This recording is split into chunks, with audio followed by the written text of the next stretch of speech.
ഇന്നത്തെ topic blood ഫിസിയോളജിയാണ്. അപ്പോൾ blood just തുടങ്ങുന്നതിന് മുന്നേ ഒരു ഇൻട്രൊഡക്ഷൻ ആയിട്ട് നമുക്ക് ബോഡി ഫ്ലൂയിഡ്സ് നമ്മൾ നോക്കുമ്പോഴത്തേക്കും ഒരു 45-75% വാട്ടറാണ് വരുന്നത്, അറൗണ്ട് 40 ലിറ്റർ. ബാക്കി ഒരു 30% ഓർഗാനിക് അല്ലെങ്കിൽ ഇനോർഗാനിക് കോമ്പൗണ്ട്സ് ആയിരിക്കും. ഇപ്പോൾ ഈ വാട്ടറിന് നമ്മൾ എടുത്ത് നോക്കുമ്പോൾ, അതായത് ബോഡി ഫ്ലൂയിഡ്സിൻ്റെ ഈ 75% വാട്ടറാണെന്ന് പറഞ്ഞു, അതിനെ നമ്മൾ എടുത്തു നോക്കുമ്പോൾ മെയിനായിട്ട് കോൺട്രിബ്യൂട്ട് ചെയ്യുന്നത് ICFും ECFും, ഇൻട്രാ സെല്ലുലാർ ഫ്ലൂയിഡും എക്സ്ട്രാ സെല്ലുലാർ ഫ്ലൂയിഡും ആണ് വരുന്നത്. അതിൽ ICF ഒരു 55% വരും, അറൗണ്ട് 20 ലിറ്റർ ആണ് വരുന്നത്. ദെൻ ECF 45%, ഒരു 18 ലിറ്റേഴ്സ് വരും അറൗണ്ട്.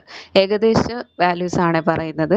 ഇപ്പം ECFിനകത്ത് മെയിൻ കോൺട്രിബ്യൂട്ടേഴ്സ് ആയിട്ട് വരുന്നത് പ്ലാസ്മയും അതുപോലെ തന്നെ ഇൻഡസ്ട്രീഷ്യൽ ഫ്ലൂയിഡും ആണ് വരുന്നത്. ഈ ഇൻഡസ്ട്രീഷ്യൽ ഫ്ലൂയിഡിനകത്താണ് ലിംഫ് വരുന്നത്. സോ മെയിൻ കോൺട്രിബ്യൂട്ടേഴ്സ് പ്ലാസ്മ എന്ന് പറയുമ്പോൾ ബ്ലഡിൻ്റെ മേജർ കമ്പോണൻ്റ് ആണ് പ്ലാസ്മ എന്ന് പറയുന്നത്. അപ്പം നമ്മൾ കമ്പോണൻസ് ബോഡി ഫ്ലൂയിഡ്സിൻ്റെ ഡിവിഷനാണ് പറഞ്ഞത്. അതിൽ വാട്ടർ മേജർ കോൺട്രിബ്യൂഷൻ ആയിട്ട് വരുന്നത്. അതിൽ തന്നെ ECFും ICFും ECFും ആണ് വാട്ടർ ഡിവൈഡ് ചെയ്തിരിക്കുന്നത് ബോഡി ഫ്ലൂയിഡ്സിൽ. ICF ആണ് 55%, ഇൻട്രാ സെല്ലുലാർ ഫ്ലൂയിഡ് ആണ് കൂടുതലും വരുന്നത്. എക്സ്ട്രാ സെല്ലുലാർ ഫ്ലൂയിഡിനകത്ത് 45%. അതിൻ്റെ മെയിൻ കോൺട്രിബ്യൂട്ടേഴ്സ് ആണ് പ്ലാസ്മയും ഇൻഡസ്ട്രീഷ്യൽ ഫ്ലൂയിഡിനകത്താണ് നമ്മുടെ ലിംഫ് വരുന്നത്. അപ്പോൾ മെയിൻ കോൺട്രിബ്യൂട്ടർ ആയിട്ടുള്ള ബ്ലഡിൻ്റെ ഡീറ്റെയിൽസിലേക്കാണ് നമ്മൾ പോകുന്നത്. ഇപ്പോൾ ബ്ലഡ് നോക്കുമ്പോൾ ബ്രൈറ്റ് റെഡ് കളറാണ്. അത് ഓക്സിജനേറ്റഡ് ആയിട്ടിരിക്കുന്നത് കൊണ്ടാണ് നമുക്ക് ആ ഒരു ബ്രൈറ്റ് റെഡ് കളർ കിട്ടുന്നത്. ഡീഓക്സിജനേറ്റഡ് ആയിരിക്കുമ്പോൾ ഡാർക്ക് റെഡ് അല്ലെങ്കിൽ ഒരു പർപ്പിൾ കളറായിരിക്കും. ഇതിൻ്റെ pH എന്ന് പറയുന്നത് 7.35 to 7.45 ആണ് വരുന്നത്. മോർ വിസ്കസ് ആയിട്ടുള്ളൊരു ഫ്ലൂയിഡാണ് ഈ ബ്ലഡ് എന്ന് പറയുന്നത്. 3 to 4 times more viscous than വാട്ടറിനേക്കാളും നല്ല വിസ്കസ് ആയിട്ടുള്ളൊരു ഫ്ലൂയിഡാണ് ബ്ലഡ്.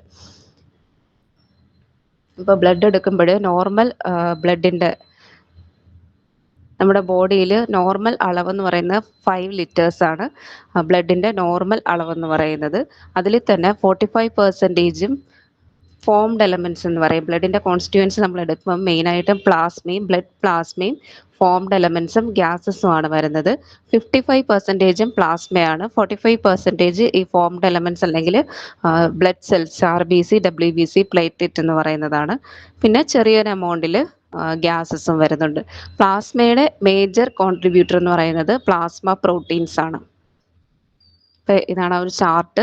ഫോംഡ് എലമെൻറ്റ്സിനകത്ത് RBC, WBC, പ്ലേറ്റ്ലെറ്റുകൾ വരുന്നുണ്ട്. പ്ലാസ്മയിൽ ഇലക്ട്രോലൈറ്റ്, വാട്ടർ ഒക്കെ വരുന്നുണ്ട്. പക്ഷേ മേജർ കമ്പോണൻ്റ് ആയിട്ട് വരുന്നത് വാട്ടറാണ്. ഏറ്റവും കൂടുതൽ കോൺട്രിബ്യൂഷൻ കൊടുക്കുക, 92% വാട്ടറാണ്. വാട്ടർ കഴിഞ്ഞാൽ proteins, plasma proteins, albumin, globulin, fibrinogen ആണ് വരുന്നത്. അതാണ് പ്ലാസ്മ പ്രോട്ടീൻസ് എന്ന് അവരുടെ നോർമൽ വാല്യൂസ് ആണ്. പ്ലാസ്മ പ്രോട്ടീൻ ടോട്ടൽ പ്രോട്ടീൻ്റെ എമൗണ്ട് 6 to 8 gram% ആണ്. Albumin 3.5 to 6 gram%, globulin 2 to 3.5 gram%, fibrinogen 200 to 400 milligram%, 2 to 4 gram% വരും. ഇപ്പോൾ A/G റേഷ്യോ എന്ന് പറയുന്നത് ഇമ്പോർട്ടൻ്റ് ആണ്. അത് 1.2:1 to 2.5:1, ഏകദേശം പകുതി എന്ന് ഓർത്താൽ മതി. 2.5:1 ഏകദേശമുള്ള റേഞ്ചാണ്. അപ്പോൾ ഇതൊരു important indicator of kidney and liver ഡിസീസിനകത്ത് ഇമ്പോർട്ടൻ്റ് ആയിട്ട് നോക്കുന്ന ഒരു സാധനമാണ് ഈ A/G റേഷ്യോ എന്ന് പറയുന്നത്. ഇനി നമ്മൾ ഈ പ്ലാസ്മ പ്രോട്ടീൻസ് മെഷർ ചെയ്യുമ്പോൾ serum albumin, serum globulin, fibrinogen എന്നായിരിക്കും എടുക്കുന്നത്. Serum fibrinogen നോക്കാറുണ്ടോ?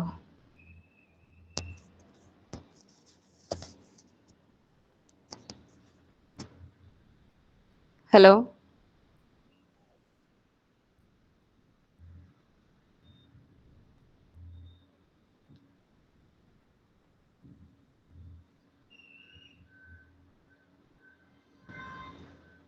സിറം ഫൈബ്രിനോജൻ നമ്മൾ പറയാറില്ല. കാരണം എന്ന് പറയുന്നത് സിറം എന്താണ്?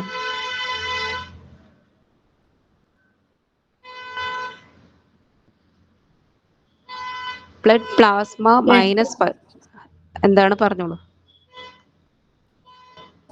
ബ്ലഡിലുള്ള പ്ലാസ്മയിൽ നിന്ന് ഫൈബ്രിനോജൻ ഒഴിവാക്കിയ പോർഷനാണ് സിറം എന്ന് പറയുന്നത്. അതായത് സിറത്തിൽ ഫൈബ്രിനോജൻ ഇല്ല. അപ്പോൾ നമ്മൾ സിറം ആൽബുമിൻ, സിറം ഗ്ലോബുലിൻ എന്ന് പറയും. പക്ഷെ സിറം ഫൈബ്രിനോജൻ എന്ന് പറയത്തില്ലേ. ഫൈബ്രിനോജൻ ഇല്ലാത്ത പാർട്ടാണ് സിറം എന്ന് പറയുന്നത്. ഇപ്പൊ major plasma proteins albumin, globulin, fibrinogen. ആൽബുമിന്റെ ഫംഗ്ഷൻ എന്ന് പറയുന്നത് കൊളോയിഡൽ ഓസ്മോട്ടിക് പ്രഷർ, പ്ലാസ്മയുടെ കൊളോയിഡൽ ഓസ്മോട്ടിക് പ്രഷർ കൊടുക്കുന്നത് ആൽബുമിനാണ്. നമ്മൾ റീനൽ സിസ്റ്റം പറഞ്ഞപ്പോൾ പറഞ്ഞിട്ടുണ്ടായിരുന്നു, ഒരു കൊളോയിഡൽ ഓസ്മോട്ടിക് പ്രഷറൊക്കെ പ്ലാസ്മ പ്രോട്ടീൻസ് കൊടുക്കുന്ന ഫിൽട്ടർ ചെയ്യുന്ന സമയത്ത് അത് നെഗറ്റീവ് പ്രഷറാന്നൊക്കെ നമ്മൾ എക്സ്പ്ലെയിൻ ചെയ്തിട്ടുണ്ടായിരുന്നു. പിന്നെ ഗ്ലോബുലിൻ എന്ന് പറയുന്നത് ഒരു ഇമ്മ്യൂണിറ്റി ആയിട്ട് റിലേറ്റ് ചെയ്തിരിക്കുന്ന പ്ലാസ്മ പ്രോട്ടീനാണ് ഗ്ലോബുലിൻ.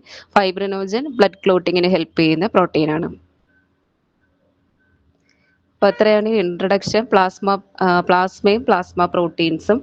ഇനി അടുത്ത സെല്ലിലേക്ക് പോവുകയാണ്,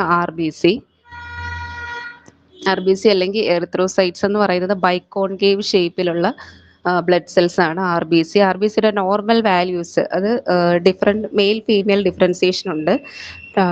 നോർമലി നമ്മൾ പറയുന്ന 4 to 5.5 മില്യൺ പെർ മില്ലിമീറ്റർ ക്യൂബാണ് ആ ഒരു റേഞ്ച് പറയുന്നത്. മെയിൽസിലാണെങ്കിൽ 5 മില്യൺ പെർ മില്ലിമീറ്റർ ക്യൂബും ഫീമെയിൽസിലാണെങ്കിൽ 4.5 മില്യൺ പെർ മില്ലിമീറ്റർ ക്യൂബുമാണ് ആ ഒരു റേഞ്ച് പറയുന്നത്. ഇനി നമ്മളൊരു RBC നോക്കുമ്പോൾ RBCക്കകത്ത് ന്യൂക്ലിയസ് DNA ഒക്കെ ആബ്സെൻ്റ് ആയിരിക്കും. അതുപോലെ RBCയിൽ മൈറ്റോകോൺട്രിയ, ഗോൾഗി അപ്പാരറ്റസ് പോലുള്ള സെൽ ഓർഗനൈലേഴ്സും ആബ്സെൻ്റ് ആയിരിക്കും. അപ്പോൾ RBCയിൽ ആബ്സെൻ്റ് ആയിട്ടുള്ളത് nucleus, DNA, mitochondria and Golgi apparatus, insulin receptors, ഇത്രയും സാധനങ്ങൾ RBCയിൽ ആബ്സെൻ്റ് ആയിരിക്കും. ഇനി സാധാരണ കാണുന്ന സെൽ ഓർഗനൈലേഴ്സ് അല്ലാതെ RBCയിൽ മാത്രം കാണുന്ന 1-2 ഐറ്റംസ് ഉണ്ട്. ഒന്നെന്ന് പറയുന്നത് കാർബോണിക് അൻഹൈഡ്രേസ് എന്ന് പറയുന്ന എൻസൈം, അതുപോലെ ബ്ലഡ് ഗ്രൂപ്പ് ആൻറ്റിജൻസ് AB, അങ്ങനെ നമ്മൾ പറയുന്ന ബ്ലഡ് ഗ്രൂപ്പ് ആൻറ്റിജൻസ്, RH ഫാക്ടറൊക്കെ RBCയിൽ പ്രസൻ്റ് ആയിരിക്കും. അപ്പം ആബ്സെൻ്റ് ആയിട്ടുള്ളത് nucleus, DNA, mitochondria, Golgi apparatus, insulin receptors ഒക്കെ ആബ്സെൻ്റ് ആയിരിക്കും. പിന്നെ സെൽ ഓർഗനൈലേഴ്സ് കൂടാതെ കാർബോണിക് അൻഹൈഡ്രേസ് എന്ന് പറയുന്ന enzyme, blood group antigens AB, RH ഫാക്ടറൊക്കെ RBCയിൽ പ്രസൻ്റ് ആയിരിക്കും. ഈ ബ്ലഡ് സെൽസ് ഒറിജിനേറ്റ് ചെയ്യുന്ന ആ ഒരു പ്രോസസ്സിനെ നമ്മൾ ഹെമറ്റോപോയേസിസ് എന്ന് പറയും. അതിൽ തന്നെ RBCയുടെ എറിത്രോപോയേസിസ് എന്നും WBCയുടെ ല്യൂക്കോപോയേസിസ് എന്നും പറയും. അപ്പോൾ ഇത് ഹെമറ്റോപോയസിസിൻ്റെ ഒരു ചാർട്ടാണ്. ഹെമറ്റോപോയസിസ് എന്ന് പറയുമ്പോൾ ഫസ്റ്റ് സ്വയം റെപ്ലിക്കേറ്റ് ചെയ്ത് പുതിയ സെല്ല് ഒറിജിൻ ചെയ്യാനുള്ള സ്റ്റെം സെൽസ്, സെൽഫ് റിന്യൂവലായിട്ട് ഡിഫറൻഷിയേഷന് പോസിബിൾ ആയിട്ടുള്ള സ്റ്റെം സെൽസ് ആണ് ഏറ്റവും ആദ്യം. ബോൺ മാരോയിലാണ് ഈ സിന്തസിസ് നടക്കുന്നത്. അപ്പോൾ ഈ സെൽസ് വന്നിട്ട് അവർ ബോൺ മാരോയിലുള്ള സെൽസ് ആണ് ഈ സ്റ്റെം സെൽസ്. അപ്പോൾ ഇവർ ഇങ്ങനെ RBCയുടെ ഒക്കെ ആവശ്യം വരുമ്പോൾ ഡിഫറൻഷിയേറ്റ് ചെയ്ത് ഒരു സ്പെഷ്യലൈസ്ഡ് സെല്ലാകാൻ വേണ്ടിയിട്ടുള്ള പ്രിക്കേഴ്സർ സെൽസ് ആയിട്ട് മാറും. അതായത് ആദ്യം ഇവർ അൺകമ്മിറ്റഡ് പ്ലൂറിപൊട്ടൻ ഹീമോപോയറ്റിക് സ്റ്റെം സെൽസ് എന്നാണ് പറയുന്നത്. അതായത് പ്രത്യേകിച്ച് അവർ ആര് വേണമെങ്കിലും ആകാം. അൺകമ്മിറ്റഡ് എന്ന് പറയുമ്പോൾ അതിൽ നിന്ന് ആര് വേണമെങ്കിലും ഫോം ചെയ്യാം. RBC, WBC ആര് വേണമെങ്കിലും ഫോം ചെയ്യാം. ഇവർ ഡിഫറൻഷിയേറ്റ് ചെയ്ത് ഓരോരുത്തരുമായിട്ട് മാറാനുള്ള പ്രത്യേക തരം സെല്ലുകളായിട്ട് മാറും. അപ്പോഴാണ് ഇത് കമ്മിറ്റഡ് പ്ലൂറിപൊട്ടൻ ഹീമോപോയറ്റിക് സ്റ്റെം സെൽസ് എന്ന് പറയുന്നത്. അപ്പോൾ ആദ്യം അൺകമ്മിറ്റഡ് ആയിരുന്നു, പിന്നീട് അവർ കമ്മിറ്റഡ് ആവും. ഈ കമ്മിറ്റഡ് പ്ലൂറിപൊട്ടൻ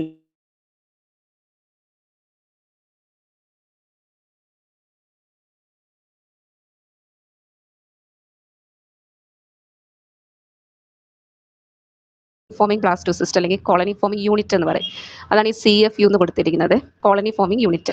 അപ്പോൾ 2 type committed pluripotent stem cells വന്നിട്ട് 2 ടൈപ്പ് സെൽസ് ആവും, ലിംഫോയിഡ് സ്റ്റെം സെല്ലും മൈലോയിഡ് സ്റ്റെം സെൽസും. ഈ മൈലോയിഡ് സ്റ്റെം സെൽസിൽ നിന്നാണ് നമുക്ക് മെജോറിറ്റി ഫോംഡ് എലമെന്റ്സും കിട്ടുന്നത്. ലിംഫോയിഡ് സ്റ്റെം സെൽസിൽ നമുക്ക് ലിംഫോസൈറ്റ്സിനെ മാത്രമാണ് കിട്ടുന്നത്. ലിംഫോയിഡ് സ്റ്റെം സെൽസ് പലതരം ചേഞ്ചസ് വന്നിട്ട് ആദ്യം അത് B സെൽസ് ആകും, പിന്നീട് അത് B ലിംഫോബ്ലാസ്റ്റ് ആകും, അതിനുശേഷം B ലിംഫോസൈറ്റ്സ് ആകും. പിന്നെ അതുപോലെ തന്നെ T ലിംഫോബ്ലാസ്റ്റ് ഫോം ചെയ്തിട്ട് T ലിംഫോസൈറ്റ്സ് ഫോം ചെയ്യും. മൈലോയിഡ് സ്റ്റെം സെൽസ് ആണ് നമുക്ക് ഇമ്പോർട്ടൻ്റ് ആയിട്ട് വരുന്നത്. ഈ മൈലോയിഡ് സ്റ്റെം സെൽസ് ചെയ്യുന്ന ആദ്യം colony forming unit erythrocytes, colony forming unit megakaryocytes, colony forming unit granulocyte or monocyte. അതാണ് GM എന്നുള്ളത്, granulocyte or monocyte. Then eosinophilic myeloblast, basophilic myeloblast.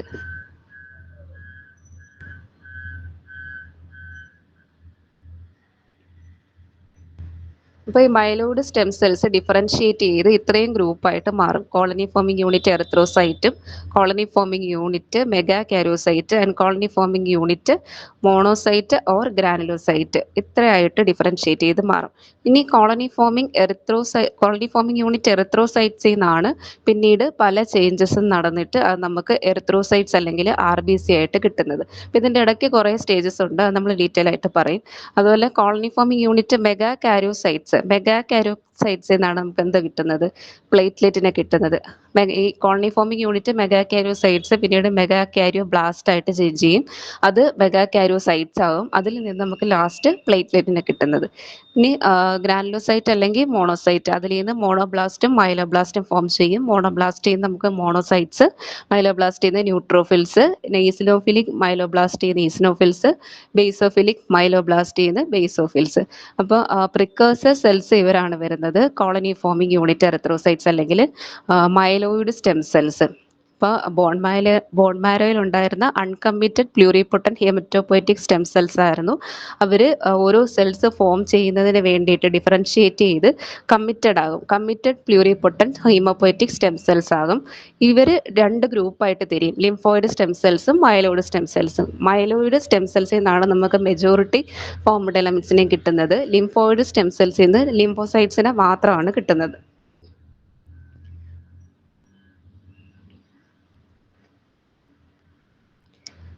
അപ്പോൾ നമുക്ക് RBCയുടെ പ്രൊഡക്ഷൻ അല്ലെങ്കിൽ എറിത്രോപോയസിസ് മാത്രമായിട്ടൊന്ന് നോക്കാം. എറിത്രോപോയസിസ് നടക്കുന്നത് ബോൺ മാരോയിലാന്ന് പറഞ്ഞു. അപ്പോൾ സൈറ്റിന് നമ്മുടെ ലൈഫിൻ്റെ ഓരോ സ്റ്റേജിൽ ആ ഒരു സൈറ്റ് ഡിഫറെൻ്റ് ആയിരിക്കും.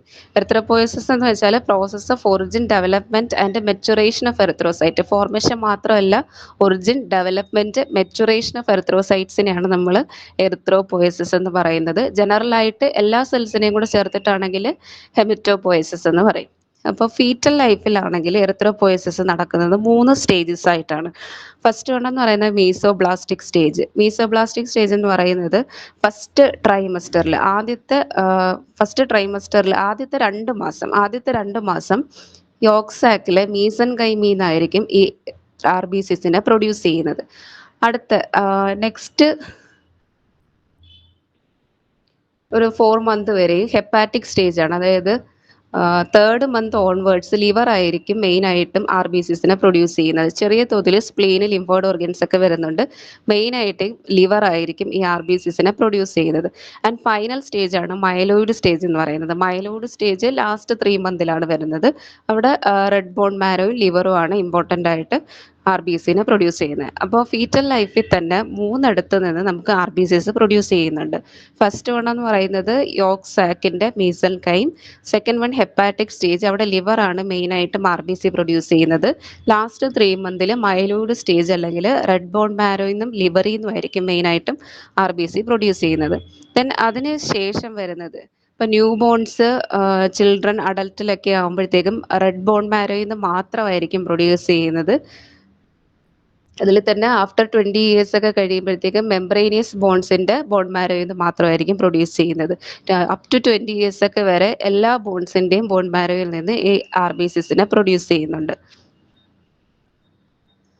ഇൻ കേസ് ബോൺ മാരോ എന്തെങ്കിലും അസുഖം വന്നിട്ട് ഡിസ്ട്രക്റ്റഡ് ആയി പോകുകയാണെങ്കിൽ എറിത്രോപോയസിസ് ഏറ്റെടുക്കുന്നത് ലിവറും സ്പ്ലീനുമാണ്.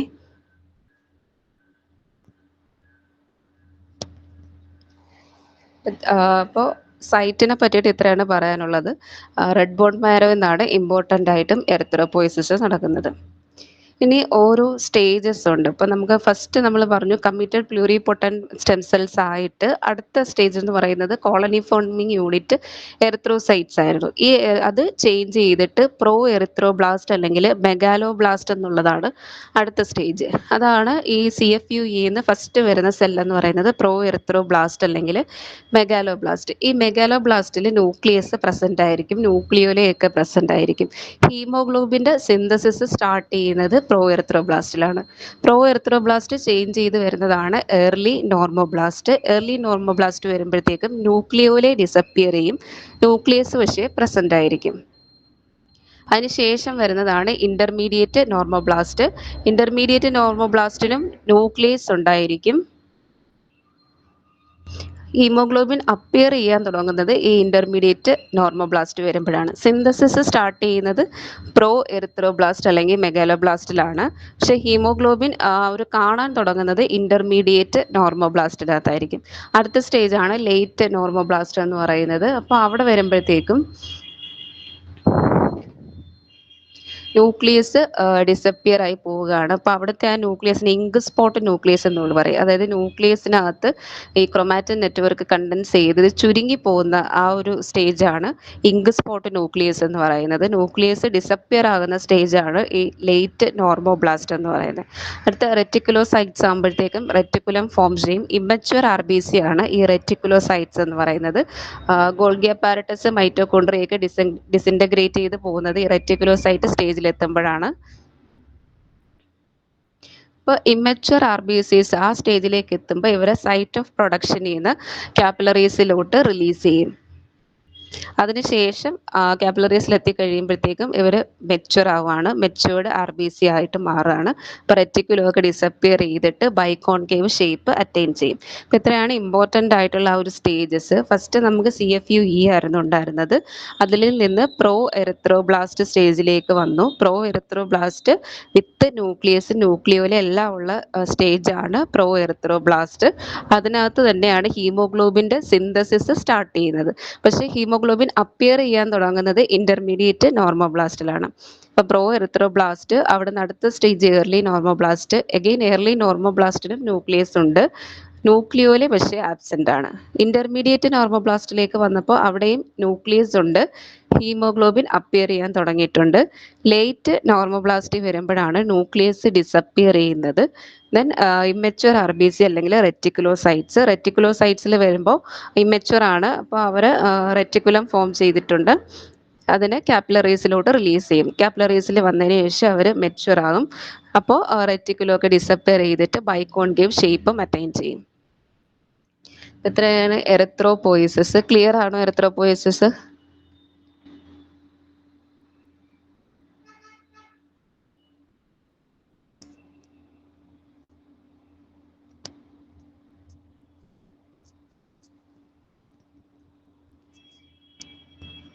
എറിത്രോപോയിസിസിനെ അഫക്റ്റ് ചെയ്യുന്ന കുറച്ച് ഫാക്ടേഴ്സ് ഉണ്ട്.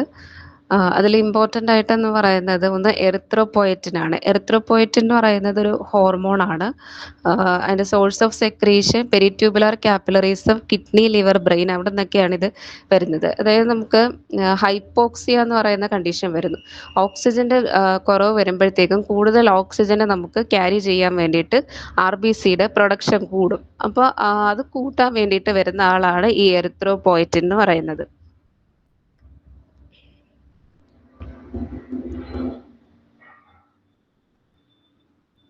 എറിത്രോപോയറ്റിൻ ഇസ് എ ഗ്ലൈക്കോപ്രോട്ടീൻ ആണ്. നമ്മുടെ എപ്പിനെഫ്രിനും നോറെപ്പിനെഫ്രിനും ഒക്കെ എറിത്രോപോയറ്റിന്റെ സെക്രീഷനെ സ്റ്റിമുലേറ്റ് ചെയ്യുന്നുണ്ട്.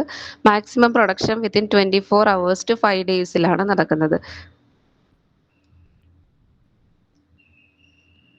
പിന്നെ ഇതിനെ കൺട്രോൾ ചെയ്യുന്ന വേറെ ഫാക്ടർ മെച്ചുറേഷൻ ഫാക്ടേഴ്സ്, അതായത് R B C immature R B സിന്ന് മെച്ചുവർ ആർ ബി സി ആയിട്ട് ആ ഒരു മെച്ചുറേഷൻ പ്രോസസ്സിനെ അഫക്റ്റ് ചെയ്യുന്ന ഫാക്ടേഴ്സാണ് vitamin B12, intrinsic factor of കാസ്റ്റിലും ഫോളിക് ആസിഡും. അപ്പോൾ വൈറ്റമിൻ B12ൻ്റെ വൈറ്റമിൻ B12 DNA സിന്തസിസിന് ആർ ബി സിയിൽ DNA സിന്തസിസിന് ആവശ്യമായിട്ടുള്ള ഒരു സാധനമാണ് ഈ വൈറ്റമിൻ B12 എന്ന് പറയുന്നത്. അതുപോലെ തന്നെ അയൺ എന്ന് പറയുന്നത് നമുക്കറിയാം ഹീമോഗ്ലോബിൻ സിന്തസിസിന്, ഹീമോഗ്ലോബിൻ്റെ ഒരു ഇമ്പോർട്ടൻറ്റ് പാർട്ടാണ് ഈ അയൺ എന്ന് പറയുന്നത്. അപ്പോൾ മെച്ചുറേഷൻ ഫാക്ടേഴ്സ് ആണ് vitamin B12, intrinsic factor of Castle. Intrinsic factor of കാസ്റ്റലിൻ്റെ റോൾ എന്താണ്? അതായത് ഗ്യാസ്ട്രിക് മ്യൂക്കോസയിൽ നിന്നാണ് പ്രൊഡ്യൂസ് ചെയ്യുന്നത്. നമ്മൾ ആ ലെയേഴ്സും അതിൻ്റെ സെൽസ് സെക്രീഷനൊക്കെ പറഞ്ഞൊന്ന് ഓർത്ത് നോക്കുക. ഗ്യാസ്ട്രിക് മ്യൂക്കോസയിൽ നിന്ന് intrinsic factor of castle produce ചെയ്യും. അപ്പോൾ അത് ഈ B12ൻ്റെ അബ്സോർപ്ഷനെ പ്രൊമോട്ട് ചെയ്യുന്ന ആളാണ് ഇൻട്രിൻസിക് ഫാക്ടർ ഓഫ് കാസ്റ്റൽ.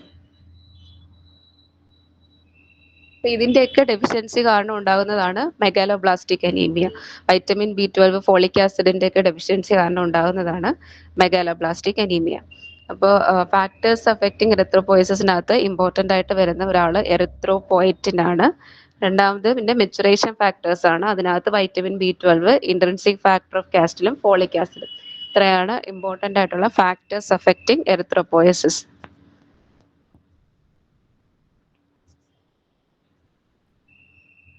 നമുക്ക് നോക്കാനുള്ള RBCയുടെ ഡിസ്ട്രക്ഷൻ ആണ്.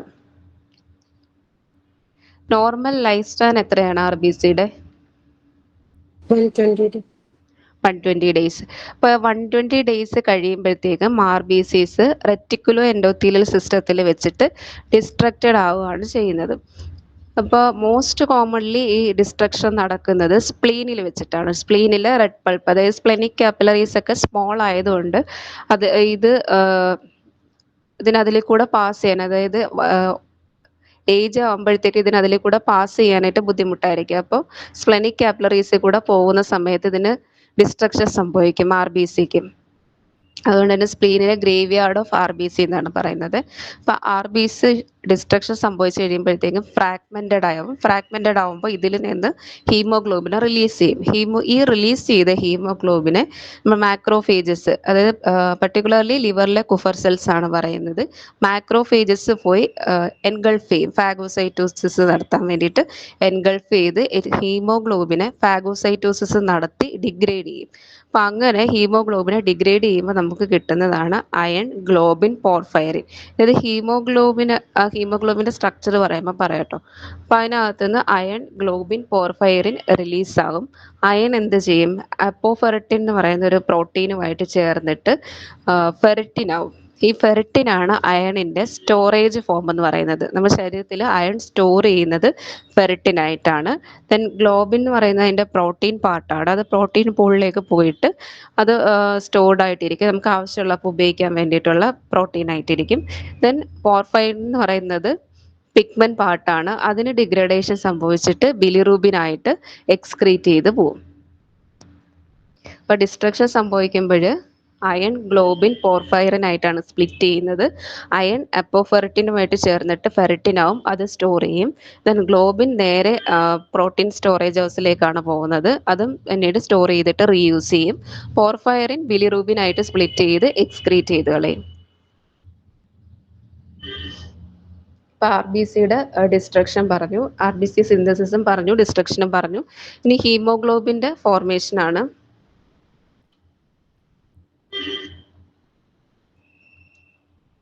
ഹീമോഗ്ലോബിന്റെ സിന്തസിസ് ഏത് സ്റ്റേജിൽ സ്റ്റാർട്ട് ചെയ്യുമെന്നാണ് പറഞ്ഞത്? എറിത്രോപോയസിന്റെ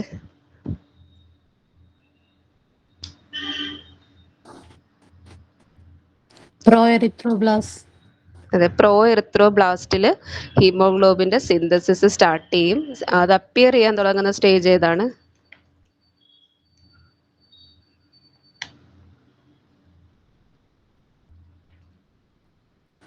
ഇന്റർമീഡിയറ്റ് നോർമോബ്ലാസ്റ്റിലായിരിക്കും അപ്പിയർ ചെയ്യാൻ തുടങ്ങുന്നത്. പ്രോ എറിത്രോബ്ലാസ്റ്റിലാണ് സിന്തസിസ് സ്റ്റാർട്ട് ചെയ്യുന്നത്. ഇപ്പൊ ഹീമോഗ്ലോബിൻ സിന്തസിസിനകത്ത് ഹീമോഗ്ലോബിൻ്റെ പാർട്ടാണ്. ഹീമോഗ്ലോബിൻ സിന്തസിസിൽ നമുക്ക് ആവശ്യമായിട്ടുള്ളതൊരു പ്രോട്ടീൻ പാർട്ട്, അതിനെ ഗ്ലോബിൻ എന്ന് പറയും. ദെൻ ഒരു പിഗ്മെന്റ് പാർട്ട് കണ്ടെയ്നിങ് അയൺ, ആ പിഗ്മെന്റ് പാർട്ടിനെ പോർഫൈറിൻ എന്ന് പറയും. അപ്പോൾ അയണും കൂടെ ചേരുമ്പോൾ അതിന് ഹീം എന്നാണ് പറയുന്നത്. അപ്പോൾ protein part globin, pigment part containing iron, അതിന് ഹീമും ഗ്ലോബിനും കൂടെ ചേർന്നിട്ടാണ് ഹീമോഗ്ലോബിൻ ഫോം ചെയ്യുന്നത്. അപ്പോൾ ഈ ഗ്ലോബിൻ പറഞ്ഞല്ലോ, പ്രോട്ടീൻ പാർട്ട്, അത് 4 പോളിപെപ്റ്റൈഡ് ചെയിൻ ചേർന്നതാണ്, 2 ആൽഫ 2 ബീറ്റ. അപ്പോൾ അഡൽട്ടിലെ കേസാണ് ഈ 2 ആൽഫ 2 ബീറ്റ എന്ന് പറയുന്നത്.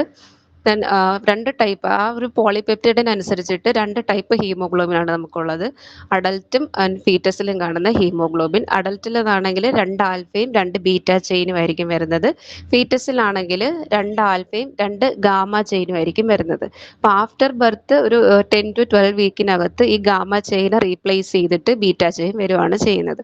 അപ്പോൾ 2 ടൈപ്പ് ഹീമോഗ്ലോബിൻ ഉണ്ട്, HbAയും HbFും. HbA ആണെങ്കിൽ 2 ആൽഫ 2 ബീറ്റ, HbF ആണെങ്കിൽ 2 ആൽഫ 2 ഗാമ. ഇപ്പൊ ഈ ഒരു സ്ട്രക്ചറിൽ നിങ്ങൾക്ക് മനസ്സിലാവുന്ന, ഇപ്പൊ അയൺ ഹീമോഗ്ലോബിനകത്ത് കാണുന്നത് ഫെറസ് സ്റ്റേറ്റിലായിരിക്കും. ഫെറസ് സ്റ്റേറ്റ് എന്ന് പറയുന്നത് Fe2+. അപ്പോൾ ഒരു പോർഫൈറിൻ റിംഗ് എടുക്കുമ്പോൾ അതിനകത്ത് എന്തുണ്ട്? അതായത് ഒരു പോളിപെപ്റ്റൈഡ് ചെയിൻ, ഇപ്പോൾ ഒരു ബീറ്റ ചെയിൻ നോക്കാം, ഒരു പോളിപെപ്റ്റൈഡ് ചെയിൻ എടുക്കുമ്പോൾ അതിൻ്റെ കൂടെ ഒരു പോർഫൈറിൻ റിംഗും ഉണ്ട്, ഒരു Fe2+ ഉണ്ട്. അപ്പോൾ 4 പോളിപെപ്റ്റൈഡ് ചെയിൻ്റെ കൂടെ 4 പോർഫൈറിൻ റിങ്ങും ഉണ്ട്, 4 Fe2+ ഉണ്ട്. അപ്പോൾ ഒരു അയണിന് ഒരു ഓക്സിജനെ ക്യാരി ചെയ്യാൻ പറ്റും. അങ്ങനെ ആകുമ്പോൾ ഒരു ഹീമോഗ്ലോബിൻ മോളിക്യൂളിനകത്ത് 4 Fe2+ ആണ് വരുന്നത്. അങ്ങനെ 4 ഓക്സിജൻ മോളിക്യൂളിനെ ഒരു ഹീമോഗ്ലോബിന് ക്യാരി ചെയ്യാനായിട്ട് പറ്റും. 4 heme molecule carries 4 oxygen molecule.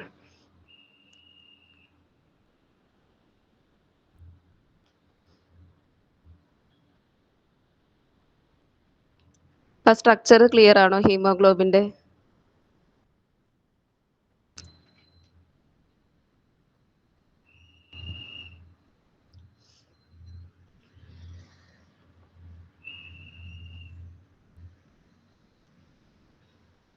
ഈ നോർമൽ അയൺ മെറ്റബോളിസം ആണ്, അതായത് നമ്മൾ HBയുടെ ഡിസ്ട്രക്ഷൻ കഴിഞ്ഞ് അയൺ റിലീസ് ചെയ്യും എന്നൊക്കെ പറഞ്ഞു. അപ്പോൾ അയണിന്റെ അബ്സോർപ്ഷൻ മെയിൻ ആയിട്ട് നടക്കുന്നത് ഡിയോഡിനം ജജനത്തിലാണ് അയണിന്റെ അബ്സോർപ്ഷൻ നടക്കുന്നത്.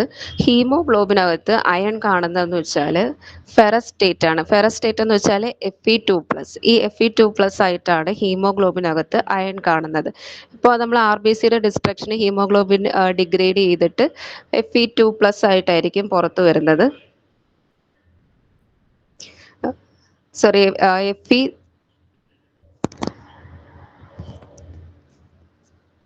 ഈ Fe2+ ഡിഗ്രേഡ് ചെയ്ത് Fe3+ ആയിട്ടായിരിക്കും നമ്മളെ ബോഡിയിൽ കാണുന്നത്.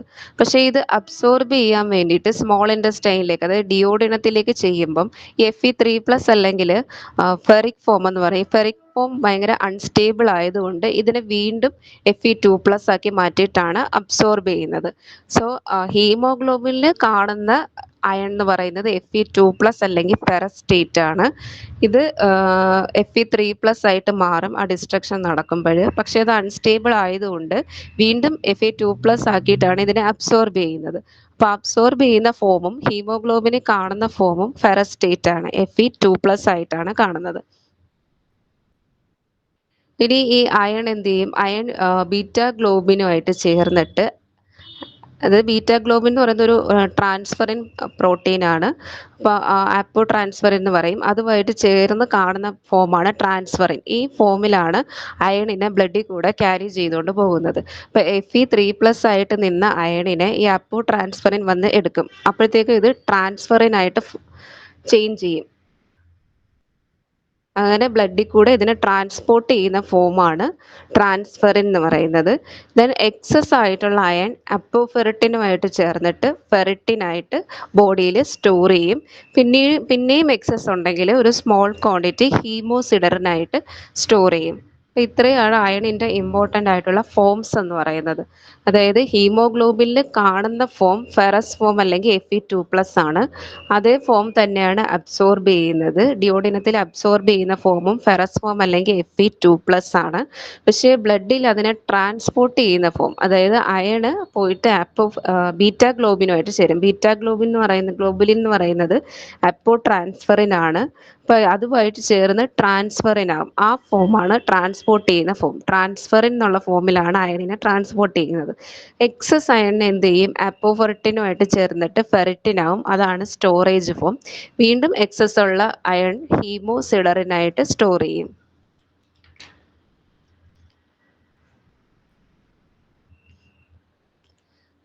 ഇപ്പൊ ഹീമോഗ്ലോബിൻ സിന്തസിസും അയൺ മെറ്റബോളിസവും ക്ലിയർ ആണോ?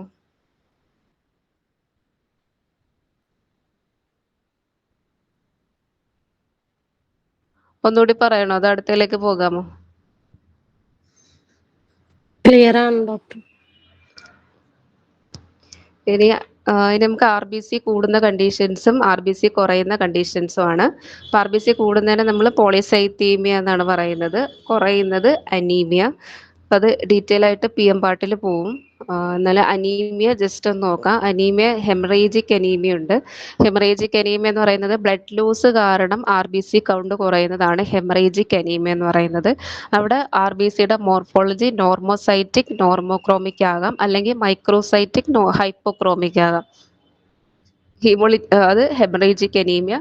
അടുത്ത രണ്ടാമത്തത് ഹീമോളിറ്റിക് അനീമിയ. ഹീമോളൈസിസ് എന്ന് വെച്ചാൽ എന്താ? ഹീമോളൈസിസ് എന്താ? RBC restriction.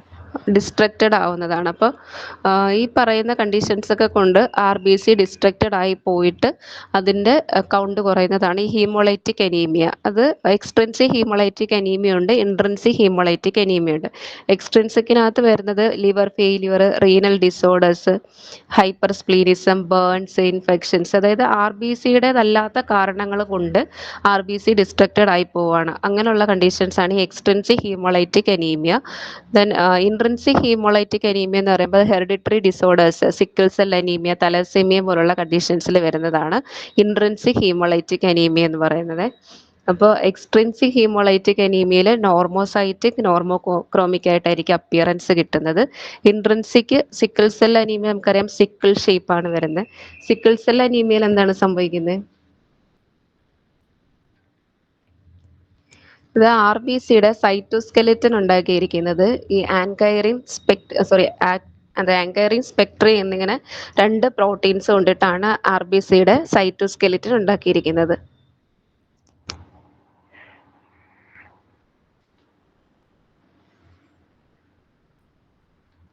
അത് ഹെറിഡിറ്ററി സ്പീറോസൈറ്റോസിസ് ആണ്. അത് ഈ ആൻകൈറിൻ സ്പെക്ട്രിൻ വന്നിട്ട് അതിൻ്റെ സ്പെക്ട്രിൻ്റെ ആബ്സെൻസ് വരുന്നതാണ് ഹെറിഡിറ്ററി സ്പീറോസൈറ്റോസിസ് വരുന്നത്. സിക്കിൾ സെൽ അനീമിയയിൽ എന്താണ് വരുന്നത്? നമ്മുടെ ഹീമോഗ്ലോബിൻ്റെ നമ്മൾ പോളിപെപ്റ്റൈഡ് ചെയിൻസിന്റെ കാര്യം പറഞ്ഞില്ലേ, ആൽഫ ചെയിൻ, ബീറ്റ ചെയിൻ. അപ്പോൾ ഇതിന് അബ്നോർമാലിറ്റീസ് വരുന്നതാണ് സിക്കിൾ സെൽ അനീമിയയിൽ ചേരുന്നത്. ബീറ്റ ചെയിൻ അബ്നോർമാലിറ്റിയാണ് ഈ സിക്കിൾ സെൽ അനീമിയയിൽ ഉണ്ടാകുന്നത്. ദെൻ തലസീമിയയിൽ രണ്ടിനും പ്രശ്നം വരാം. ആൽഫ ചെയിനോ ബീറ്റ ചെയിനോ പ്രശ്നം കൊണ്ട് തലസീമിയ വരാം. അടുത്ത കാറ്റഗറിയിൽ ന്യൂട്രീഷൻ ഡെഫിഷ്യൻസി അനീമിയാണ്. ന്യൂട്രീഷൻ ഡെഫിഷ്യൻസിയിൽ അയൺ ഡെഫിഷ്യൻസി വരാം, പ്രോട്ടീൻ ഡെഫിഷ്യൻസി കൊണ്ട് വരാം, വൈറ്റമിൻ B12, ഫോളിക് ആസിഡ് ഒക്കെ ഡെഫിഷ്യൻസി കാരണം വരാം. അപ്പോൾ അതിൻ്റെ ഡെഫിഷ്യൻസിയാണ് നമ്മൾ പെർനീഷ്യസ് അനീമിയ എന്ന് പറഞ്ഞില്ലേ, വൈറ്റമിൻ B12 ഡെഫിഷ്യൻസി കൊണ്ടുണ്ടാകുന്ന അനീമിയ ആണെങ്കിൽ പെർനീഷ്യസ് അനീമിയ എന്ന് പറയും. ഫോളിക് ആസിഡിൻ്റെ ഡെഫിഷ്യൻസി ആണെങ്കിൽ മെഗാലോബ്ലാസ്റ്റിക് അനീമിയ എന്ന് പറയും. അപ്ലാസ്റ്റിക് അനീമിയ ആണെങ്കിൽ ബോൺ മാരോയുടെ ഡിസോർഡർ കാരണം RBCയുടെ പ്രൊഡക്ഷൻ കുറയുകയാണെങ്കിൽ അതിന് aplastic anaemia. Then anaemia due to chronic disease, അപ്പോൾ non infectious inflammatory, rheumatoid arthritis പോലുള്ള ഇൻഫ്ലമേറ്ററി ഡിസീസുകളിൽ വരാം. അല്ലെങ്കിൽ TB പോലത്തെ chronic infections, chronic renal failure, neoplastic Hodgkin's disease പോലുള്ള നിയോപ്ലാസ്റ്റിക് കണ്ടീഷൻസിലൊക്കെ അനീമിയ വരുന്നതാണ് anaemia due to chronic disease. അനീമിയയും പോളിസൈത്തീമിയയും ഡീറ്റെയിൽ ആയിട്ട് ബ്ലഡിന്റെ PM പാർട്ടിൽ നോക്കുവേ. അപ്പൊ RBC ക്ലിയർ ആണോ?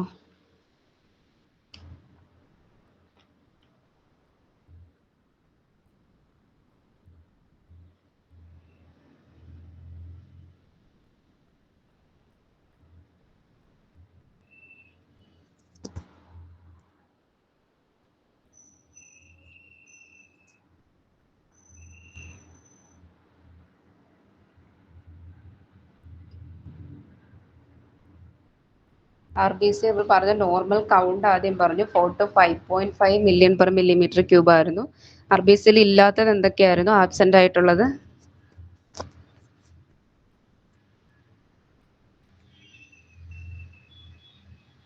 Nucleus, mitochondria, DNA, Golgi apparatus. അതെ, അത്രയാണ് RBCയിൽ ആബ്സെന്റ് ആയിട്ടുള്ളത്. എക്സ്ട്രാ എന്തൊക്കെയായിരുന്നു കാണുന്നത് സെൽ ഓർഗനലീസ് അല്ലാതെ?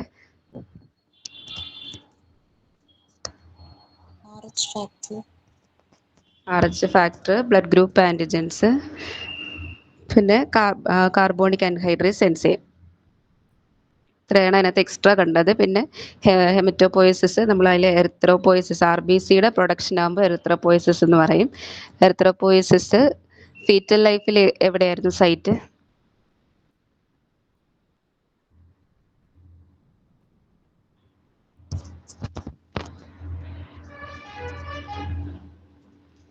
ഫീറ്റൽ ലൈഫിൽ 3 സ്റ്റേജ് ആയിട്ടായിരുന്നു: mesoblastic stage, hepatic stage, myeloid stage.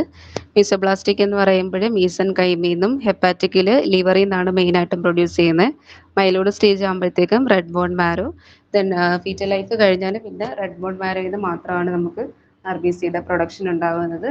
RBC in case എന്തെങ്കിലും അസുഖം വന്ന് ബോൺ മാരോയ്ക്ക് എന്തെങ്കിലും അസുഖം വന്നിട്ട് അത് ഡിസ്ട്രക്റ്റഡ് ആവുകയാണെങ്കിൽ ലിവറിൽ നിന്നും സ്പ്ലീനിൽ നിന്നും ആയിരിക്കും പ്രൊഡക്ഷൻ നടക്കുന്നത്. പിന്നെ നമ്മളതിൻ്റെ സ്റ്റേജസ് പറഞ്ഞു. ഫസ്റ്റ് സ്റ്റെം സെൽസ് അൺകമ്മിറ്റഡ് ആയിരുന്നു, പിന്നീട് അത് കമ്മിറ്റഡ് ആവും. കമ്മിറ്റഡ് ആയതിനു ശേഷം അവർ രണ്ടായിട്ട് ഡിവൈഡ് ചെയ്ത് മാറും. മൈലോയിഡ് സ്റ്റെം സെൽസും ലിംഫോയിഡ് സ്റ്റെം സെൽസും. മൈലോയിഡ് സ്റ്റെം സെൽസിൽ നിന്നാണ് നമുക്ക് മെജോറിറ്റിയും കിട്ടിയത്. ലിംഫോയിഡ് സ്റ്റെം സെൽസിൽ നിന്ന് ലിംഫോസൈറ്റ്സ് മാത്രമാണ് കിട്ടിയത്. ദെൻ എറിത്രോപോയസിസ് ഓരോ സ്റ്റേജസ്. പ്രോ എറിത്രോബ്ലാസ്റ്റിലാണ് ഹീമോഗ്ലോബിൻ്റെ സിന്തസിസ് സ്റ്റാർട്ട് ചെയ്തത്. ന്യൂക്ലിയസിലൊക്കെ പ്രസന്റ് ആണ്. ന്യൂക്ലിയസ് ഡിസപ്പിയർ ചെയ്യുന്ന സ്റ്റേജ് ഏതാണ്?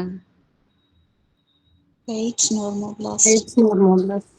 ലേറ്റ് നോർമോബ്ലാസ്റ്റിലാണ് ന്യൂക്ലിയസ് ഡിസപ്പിയർ ചെയ്യുന്നത്. ഹീമോഗ്ലോബിൻ അപ്പിയർ ചെയ്യുന്നത് ഇന്റർമീഡിയറ്റ് നോർമോബ്ലാസ്റ്റ്.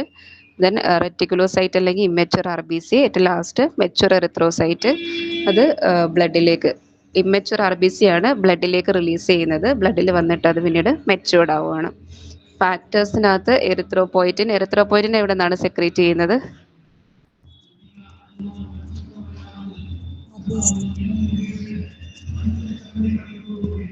കേട്ടില്ല, ഒന്നുകൂടി പറയൂ. കിഡ്നിയിൽ നിന്നാണ്. പെരിട്യൂബുലർ കാപ്പിലറീസും കിഡ്നിയാണ് മെയിനായിട്ടും. ലിവറിൽ നിന്നും ബ്രെയിനിൽ നിന്നും കുറച്ച് എമൗണ്ട് മാത്രം വരുന്നുണ്ട്. പിന്നെ മെച്ചുറേഷൻ ഫാക്ടേഴ്സിനകത്ത് vitamin B12, iron, folic acid. നമ്മൾ RBCയുടെ ഡിസ്ട്രക്ഷൻ പറഞ്ഞു. ഡിസ്ട്രക്ഷനകത്ത് ഡെയിലി ഒരു 10% RBC ഡിസ്ട്രക്റ്റഡ് ആകുന്നുണ്ട്.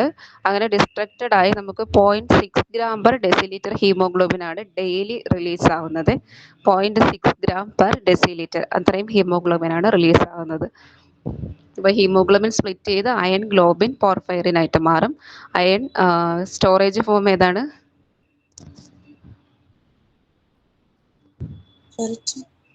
ഫെറിറ്റിൻ ആണ് സ്റ്റോറേജ് ഫോം. ഒരു ഹീമോഗ്ലോബിൻ എത്ര ഓക്സിജൻ മോളിക്യൂളിനെ ക്യാരി ചെയ്യും? 4 ക്യാരി ചെയ്യാൻ പറ്റും. ഹീമോഗ്ലോബിനിൽ അയണിന്റെ സ്റ്റേറ്റ് ഫെറസ് ആണ്. Fe2+ ആണ് ഫെറസ് എന്ന് പറയുന്നത്. ദെൻ ട്രാൻസ്പോർട്ട് ചെയ്യുന്ന state ട്രാൻസ്ഫറിൻ.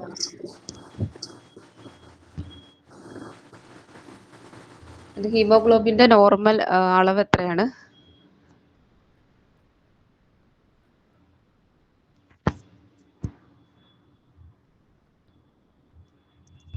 Haemoglobin 40 × 16 gram per litre ആണ് നോർമൽ അളവ് വരുന്നത്. ബർത്തിൽ കൂടുതലാണ്, 25 gram per deciliter വരും. 3 മന്തിന് ശേഷം അത് കുറഞ്ഞു വരും. 3 മന്ത് ആകുമ്പോഴത്തേക്ക് 20 ആവും. 1 year ആകുമ്പോഴത്തേക്ക് 17. മെയിൽസിൽ 15ഉം ഫീമെയിൽസിൽ 14.5. ഞാൻ സ്ലൈഡിൽ ഇട്ടിട്ടില്ല, അത് നോട്ട് ഇട്ടേക്കാമേ.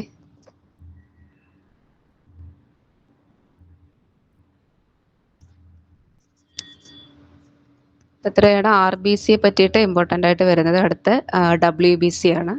WBCയുടെ ഫോർമേഷനെ പറയുന്ന പേര്, സിന്തസിസിനെ പറയുന്ന പേര്?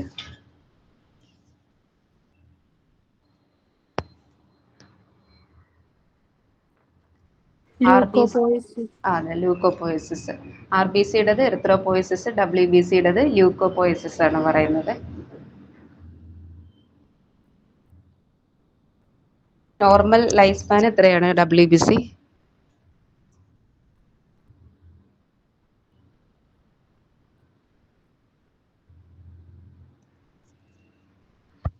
RBCയെക്കാളും കൂടുതലാണോ കുറവാണോ? കുറവാണ്. അതായത് ഒരു half day to 15 days, maximum 6 months വരെയും പോകാം.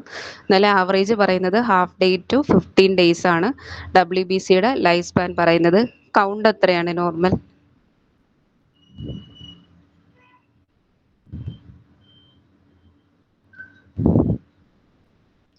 4000 to 11,000 mm³ ആണ്. 4000 to 11,000 per mm³ of blood. അത്രയാണ് WBCയുടെ നോർമൽ കൗണ്ട് വരുന്നത്.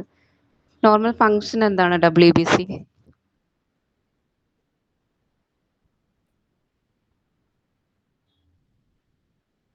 അതായത് ഫോറിൻ ബോഡി ഡിസ്ട്രക്ഷൻ, ഫാഗോസൈറ്റോസിസ് ഒക്കെയാണ് WBCയുടെ മെയിൻ ഫങ്ഷൻ എന്ന് പറയുന്നത്. ഡിഫൻസ് സിസ്റ്റം ആയിട്ടല്ലേ പറയുന്നത് WBC. WBCക്ക് RBC യെക്കാട്ടും കുറച്ചുകൂടെ കുറച്ച് സ്പെഷ്യൽ ക്യാരക്ടേഴ്സ് ഉണ്ട്.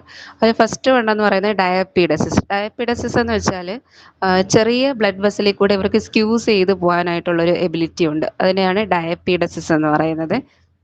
ദെൻ അമീബോയിഡ് മോഷനുണ്ട്. ന്യൂട്രോഫിൽസ് മോണോസൈറ്റ്സിനൊക്കെയാണ് ഈ അമീബോയിഡ് മോഷൻ കാണിക്കുന്നത്. സൈറ്റോപ്ലാസം ഇങ്ങനെ എക്സ്റ്റെൻഡ് ചെയ്തിട്ട് മൂവ് ചെയ്യാൻ പറ്റും. അതായത് നമുക്കൊരു ഫോറിൻ ബോഡി എൻ്റർ ചെയ്ത് അവിടേക്ക് പെട്ടെന്ന് എത്താൻ വേണ്ടിയിട്ടാണ് ഈ ഒരു ക്യാരക്ടറൊക്കെ WBCക്ക് കൊടുത്തിരിക്കുന്നത്. പിന്നെ കീമോടാക്സിസ് എന്നും പറഞ്ഞൊരു പ്രോപ്പർട്ടി കൂടെ ഉണ്ട്. അതായത് ഇഞ്ചേർഡ് സൈറ്റ്സിലേക്ക് കൂടുതൽ WBCസിനെ അട്രാക്റ്റ് ചെയ്യാൻ വേണ്ടിയിട്ട് ഓരോ കെമിക്കൽസ് റിലീസ് ചെയ്യാനായിട്ട് പറ്റും. അതാണ് ഈ കീമോടാക്സിസ് എന്ന് പറയുന്നത്. പിന്നെ അതിൻ്റെ ഏറ്റവും ഇമ്പോർട്ടൻ്റ് ആയിട്ടുള്ള ഫംഗ്ഷൻ ഫാഗോസൈറ്റോസിസ്. ഇങ്ങനെ 4 ക്യാരക്ടേഴ്സ് WBCക്ക് ആയിട്ട് കൊടുത്തിട്ടുണ്ട്. അത് നമ്മുടെ ഡിഫൻസ് മെക്കാനിസത്തിന് വേണ്ടി കൊടുത്തിരിക്കുന്ന പ്രോപ്പർട്ടീസ് ആണ്. ഒന്ന് ഡയപ്പീഡസിസ് എന്ന് വെച്ചാൽ നാരോ ബ്ലഡ് വെസൽസിൽ കൂടെ സ്ക്യൂസ് ചെയ്ത് പോകാനുള്ള എബിലിറ്റിയാണ്. അമീബോയുടെ മൂവ്മെൻറ്റ് അതിൻ്റെ സൈറ്റോപ്ലാസം എക്സ്റ്റെൻഡ് ചെയ്തിട്ട് അതിനെ വേഗം മൂവ് ചെയ്യാനായിട്ട് പറ്റും. ദെൻ കീമോടാക്സിസ് ഇഞ്ചേർഡ് സെൽ സൈറ്റിലോട്ട് കെമിക്കൽസ് റിലീസ് ചെയ്ത് മോർ WBCനെ അട്രാക്ട് ചെയ്യാനായിട്ട് പറ്റും. ദെൻ ഫാഗോസൈറ്റോസിസ് എന്ന് വെച്ചാൽ ഫോറിൻ ബോഡി എൻഗൾഫ് ചെയ്ത് ഡിസ്ട്രക്ട് ചെയ്യുന്നതാണ് ഈ ഫാഗോസൈറ്റോസിസ് എന്ന് പറയുന്നത്. ഇപ്പോൾ WBC നോർമൽ കൗണ്ട് 7,000 to 11,000 ആണ് വരുന്നത്. ഡോക്ടർ 4,000 അല്ലേ? Sorry 4,000 to 11,000.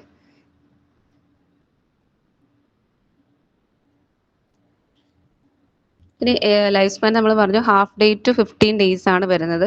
ഏറ്റവും ഷോർട്ടായിട്ട് ലൈഫ് സ്പാൻ കാണിക്കുന്നത് ലിംഫോസൈറ്റ്സും മോണോസൈറ്റ്സും ആണ്. ഹാഫ് ടു 1 days വരെയൊക്കെ വരുന്നുള്ളൂ. മോണോസൈറ്റിനാണെങ്കിൽ 2 days വരെയൊക്കെ ലൈഫ് സ്പാൻ വരുന്നുള്ളൂ.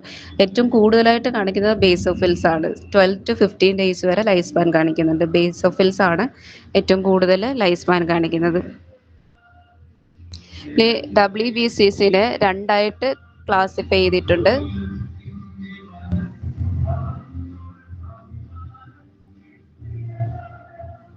പാട്ട് കേൾക്കുന്നുണ്ടോ? ചെറുതായിട്ട് ഡോക്ടർ, വേറെ ഡിസ്റ്റർബൻസ് ഒന്നുമില്ല. ഇതുവഴി ഇങ്ങനെ മറ്റേ എലക്ഷന്റെ പാട്ട് പോകുന്നുണ്ട്, അനൗൺസ്മെന്റ് പോകുന്നുണ്ട്. അപ്പോൾ WBCസിനെ രണ്ടായിട്ടാണ് ക്ലാസിഫൈ ചെയ്യുന്നത്. ഗ്രാന്യൂൾസിന്റെ പ്രസൻസ് അനുസരിച്ചിട്ട് ഗ്രാനുലോസൈറ്റ്സും ഗ്രാനുലോസൈറ്റ്സും ആയിട്ട് ക്ലാസിഫൈ ചെയ്തിട്ടുണ്ട്. അപ്പോൾ ഗ്രാനുലോസൈറ്റ്സിന്റെ ഇമ്പോർട്ടൻറ്റ് ഗ്രാനുലോസൈറ്റ്സ് ആണ് ന്യൂട്രോഫിൽ, ഈസിനോഫിൽ, ബേസോഫിൽ. ഫിൽ എന്നുള്ളത് ഗ്രാനുലോസൈറ്റ്സ് ആണ്. Neutrophil, eosinophil, basophil. അതിൽ ന്യൂട്രോഫിൽസ് ആണ് 54 to 62% ന്യൂട്രോഫിൽസ്. ഏറ്റവും കൂടുതൽ WBCയിൽ ഏറ്റവും കൂടുതൽ പെർസെൻറ്റേജ് എടുക്കുന്നത് ന്യൂട്രോഫിൽസ് ആണ്. ന്യൂട്രോഫിൽസിൻ്റെ ഇമ്പോർട്ടൻ്റ് ആയിട്ടുള്ള ഫംഗ്ഷൻ ഇൻഫ്ലമേറ്ററി റെസ്പോൺസ് ആണ്. നമുക്ക് ഇൻഫ്ലമേറ്ററി റെസ്പോൺസിലേക്ക് ആദ്യം വരുന്നത് ഈ ന്യൂട്രോഫിൽസ് ആണ്. അതുപോലെ തന്നെ ഫാഗോസൈറ്റ്സ്, ആ സെല്ലിനെ ഫാഗോസൈറ്റ് ചെയ്ത് നശിപ്പിച്ച് കളയുന്ന ന്യൂട്രോഫിൽസ് ആണ്. ന്യൂട്രോഫിൽസ് ആണ് ഏറ്റവും കൂടുതൽ പെർസെൻറ്റേജ് കൊടുക്കുന്നത്. അപ്പോൾ അവരുടെ ഇമ്പോർട്ടൻ്റ് ആയിട്ടുള്ള ഫങ്ഷൻസ് ഇൻഫ്ലമേറ്ററി റെസ്പോൺസും ഫാഗോസൈറ്റോസിസും. അടുത്ത ഈസിനോഫിൽസ് 1 to 3% ഉള്ളൂ. പാരസൈറ്റിക് വേംസിനെയൊക്കെ നശിപ്പിക്കുക എന്നുള്ളതാണ് ഈസിനോഫിലിൻ്റെ ഫങ്ഷൻ. ഏറ്റവും ഇമ്പോർട്ടൻ്റ് ആയിട്ട് അലർജിക് റിയാക്ഷൻസിനകത്ത് വരുന്നത് ഈസിനോഫിൽസ് ആണ്. ദെൻ ബേസോഫിൽസ് വളരെ കുറവാണ്, 0.5 to 1%. ഈ ഹിസ്റ്റമിൻ, ഹെപ്പാരിൻ പോലുള്ള സാധനങ്ങളൊക്കെ റിലീസ് ചെയ്യുന്നത് ബേസോഫിൽസ് ആണ്. ദെൻ അലർജിക് റിയാക്ഷൻസിലും ഈ ഹെപ്പാരിൻ കൊയാഗുലേഷൻ, ആൻറ്റി കൊയാഗുലൻ്റ് ആയിട്ട് ആക്ട് ചെയ്യും. അപ്പോൾ ബേസോഫിൽസിൽ നിന്നാണ് ഹിസ്റ്റമിനും ഹെപ്പാരിനും വരുന്നത്. ഹെപ്പാരിൻ ഒരു ആൻറ്റി കൊയാഗുലൻ്റ് ആണ്. ദെൻ ബേസോഫിൽസും അലർജിക് റിയാക്ഷനകത്ത് റോൾ എടുക്കുന്നുണ്ട്. അടുത്ത എഗ്രാനുലോസൈറ്റ്സ്, മോണോസൈറ്റ്സും ലിംഫോസൈറ്റ്സും ആണ് വരുന്നത്.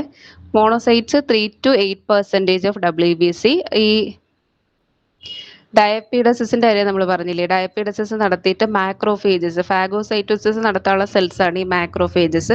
അപ്പോൾ മാക്രോഫേജസ് ആയിട്ട് കൺവേർട്ട് ചെയ്യുന്നത് മോണോസൈറ്റ്സ് ആണ്. മോണോസൈറ്റ്സ് ആണ് സൈസ് കൂടിയിട്ട് മാക്രോഫേജസ് ആയിട്ട് മാറുന്നത്. ദെൻ ലിംഫോസൈറ്റ്സ് ഒരു 25 to 35% ഓഫ് WBC ആണ്.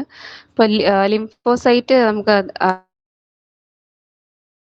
അറിയാം, ഇമ്പോർട്ടൻ്റ് ആയിട്ട് വരുന്ന ഇമ്മ്യൂണിറ്റി റിലേറ്റഡ് ആയിട്ടാണ് ലിംഫോസൈറ്റിന്റെ ഫംഗ്ഷൻ വരുന്നത്. അപ്പോൾ ലിംഫോസൈറ്റിന് നമുക്ക് ഡീറ്റെയിൽ ആയിട്ട് നോക്കാനുണ്ട്.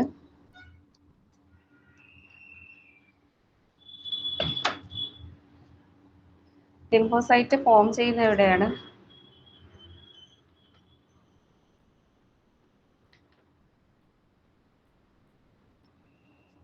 എല്ലാ ബ്ലഡ് സെൽസും ഫോം ചെയ്യുന്നത് ബോൺ മാരോയിൽ തന്നെയാണ്. ഇപ്പോൾ ലിംഫോസൈറ്റ് ബോൺ മാരോയിൽ ഫോം ചെയ്യും, അവിടെ നിന്ന് സർക്കുലേഷനിലേക്ക് റിലീസ് ചെയ്യും. സർക്കുലേഷനിലേക്ക് വന്നു കഴിഞ്ഞാൽ ഇവർ രണ്ടായിട്ട് പിരിഞ്ഞു മാറും. അതായത് ടി ലിംഫോസൈറ്റ്, ബി ലിംഫോസൈറ്റ്, ഇങ്ങനെ രണ്ട് കാറ്റഗറി ആയിട്ട് മാറും. അത് രണ്ട് തരത്തിലുള്ള ഇമ്മ്യൂണിറ്റി നമുക്ക് പ്രൊവൈഡ് ചെയ്യുന്നതിന് വേണ്ടിയിട്ടാണ് ഇവർ രണ്ട് ഗ്രൂപ്പ് ആവുന്നത്. അപ്പോൾ ഇത് സർക്കുലേഷനിൽ കയറിയിട്ട് ഇവിടെ എവിടെ പ്രോസസ്സ് ചെയ്യുന്നു എന്നുള്ളതനുസരിച്ചിട്ടായിരിക്കും ഈ 2 ടൈപ്പ് ഓഫ് ലിംഫോസൈറ്റ് ഫോം ചെയ്യുന്നത്. സർക്കുലേഷനിൽ നേരെ തൈമസിൽ പോയിട്ടാണ് പ്രോസസ്സ് ചെയ്യുന്നതെങ്കിൽ തൈമസിൽ നിന്ന് പ്രോസസ്സ് ചെയ്ത് ഇറങ്ങുന്ന ഗ്രൂപ്പ് ഓഫ് ലിംഫോസൈറ്റിന് നമ്മൾ ടി ലിംഫോസൈറ്റ്സ് എന്ന് പറയും. ഇനി ലിവറിലോ, അതായത് ഫീറ്റൽ ലൈഫിലാണെങ്കിൽ ലിവറിൽ, അല്ലെങ്കിൽ ആഫ്റ്റർ ബർത്ത് ആണെങ്കിൽ ബോൺ മാരോ, അവിടെയാണ് ഈ പ്രോസസ്സിങ് നടക്കുന്നതെങ്കിൽ അവിടുന്ന് പ്രോസസ്സ് ചെയ്ത് വരുന്ന ലിംഫോസൈറ്റിനെയാണ് നമ്മൾ ബി ലിംഫോസൈറ്റ് എന്ന് പറയുന്നത്. ഇപ്പൊ രണ്ട് തരത്തിലുള്ള ലിംഫോസൈറ്റുകളുണ്ട്, ടി ലിംഫോസൈറ്റും ബി ലിംഫോസൈറ്റും. തൈമസിൽ പ്രോസസ്സ് ചെയ്ത് ഇറങ്ങുന്നവരാണ് ടി ലിംഫോസൈറ്റ്, ലിവറിൽ അല്ലെങ്കിൽ ബോൺ മാരോയിൽ പ്രോസസ്സ് ചെയ്ത് വരുന്നവരാണ് ബി ലിംഫോസൈറ്റ്. അതിൽ ഈ ടി ലിംഫോസൈറ്റ് ആണ് നമുക്ക് സെൽ മീഡിയേറ്റഡ് ഇമ്മ്യൂണിറ്റി തരുന്നത്, ബി ലിംഫോസൈറ്റ് ആണ് ഹ്യൂമറൽ ഇമ്മ്യൂണിറ്റി തരുന്നത്. ടി ലിംഫോസൈറ്റ് പ്രോസസ്സ് ചെയ്ത് ഇറങ്ങി കഴിയുമ്പോൾ ഇത് വീണ്ടും 4 ഗ്രൂപ്പായിട്ട് ഡിവൈഡ് ചെയ്ത് മാറും.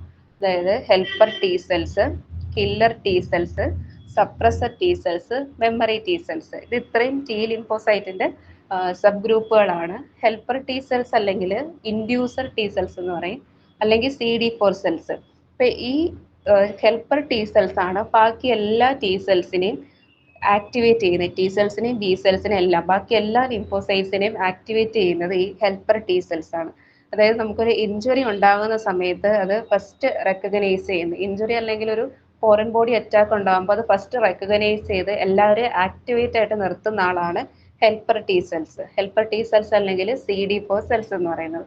അടുത്ത കില്ലർ ടി സെൽസ് അല്ലെങ്കിൽ സൈറ്റോടോക്സിക് ടി സെൽസ് എന്ന് പറയും. ഇവരാണ് കറക്റ്റ് ആയിട്ട് അവർ ഫാഗോസൈറ്റോസിസ് നടത്തി ഡിസ്ട്രക്ഷൻ നടത്തുന്നത്. കില്ലർ ടി സെൽസ് അല്ലെങ്കിൽ സൈറ്റോടോക്സിക് ടി സെൽസ് അല്ലെങ്കിൽ CD8 സെൽസ് എന്ന് CD8 സെൽസ് എന്ന് പറയും.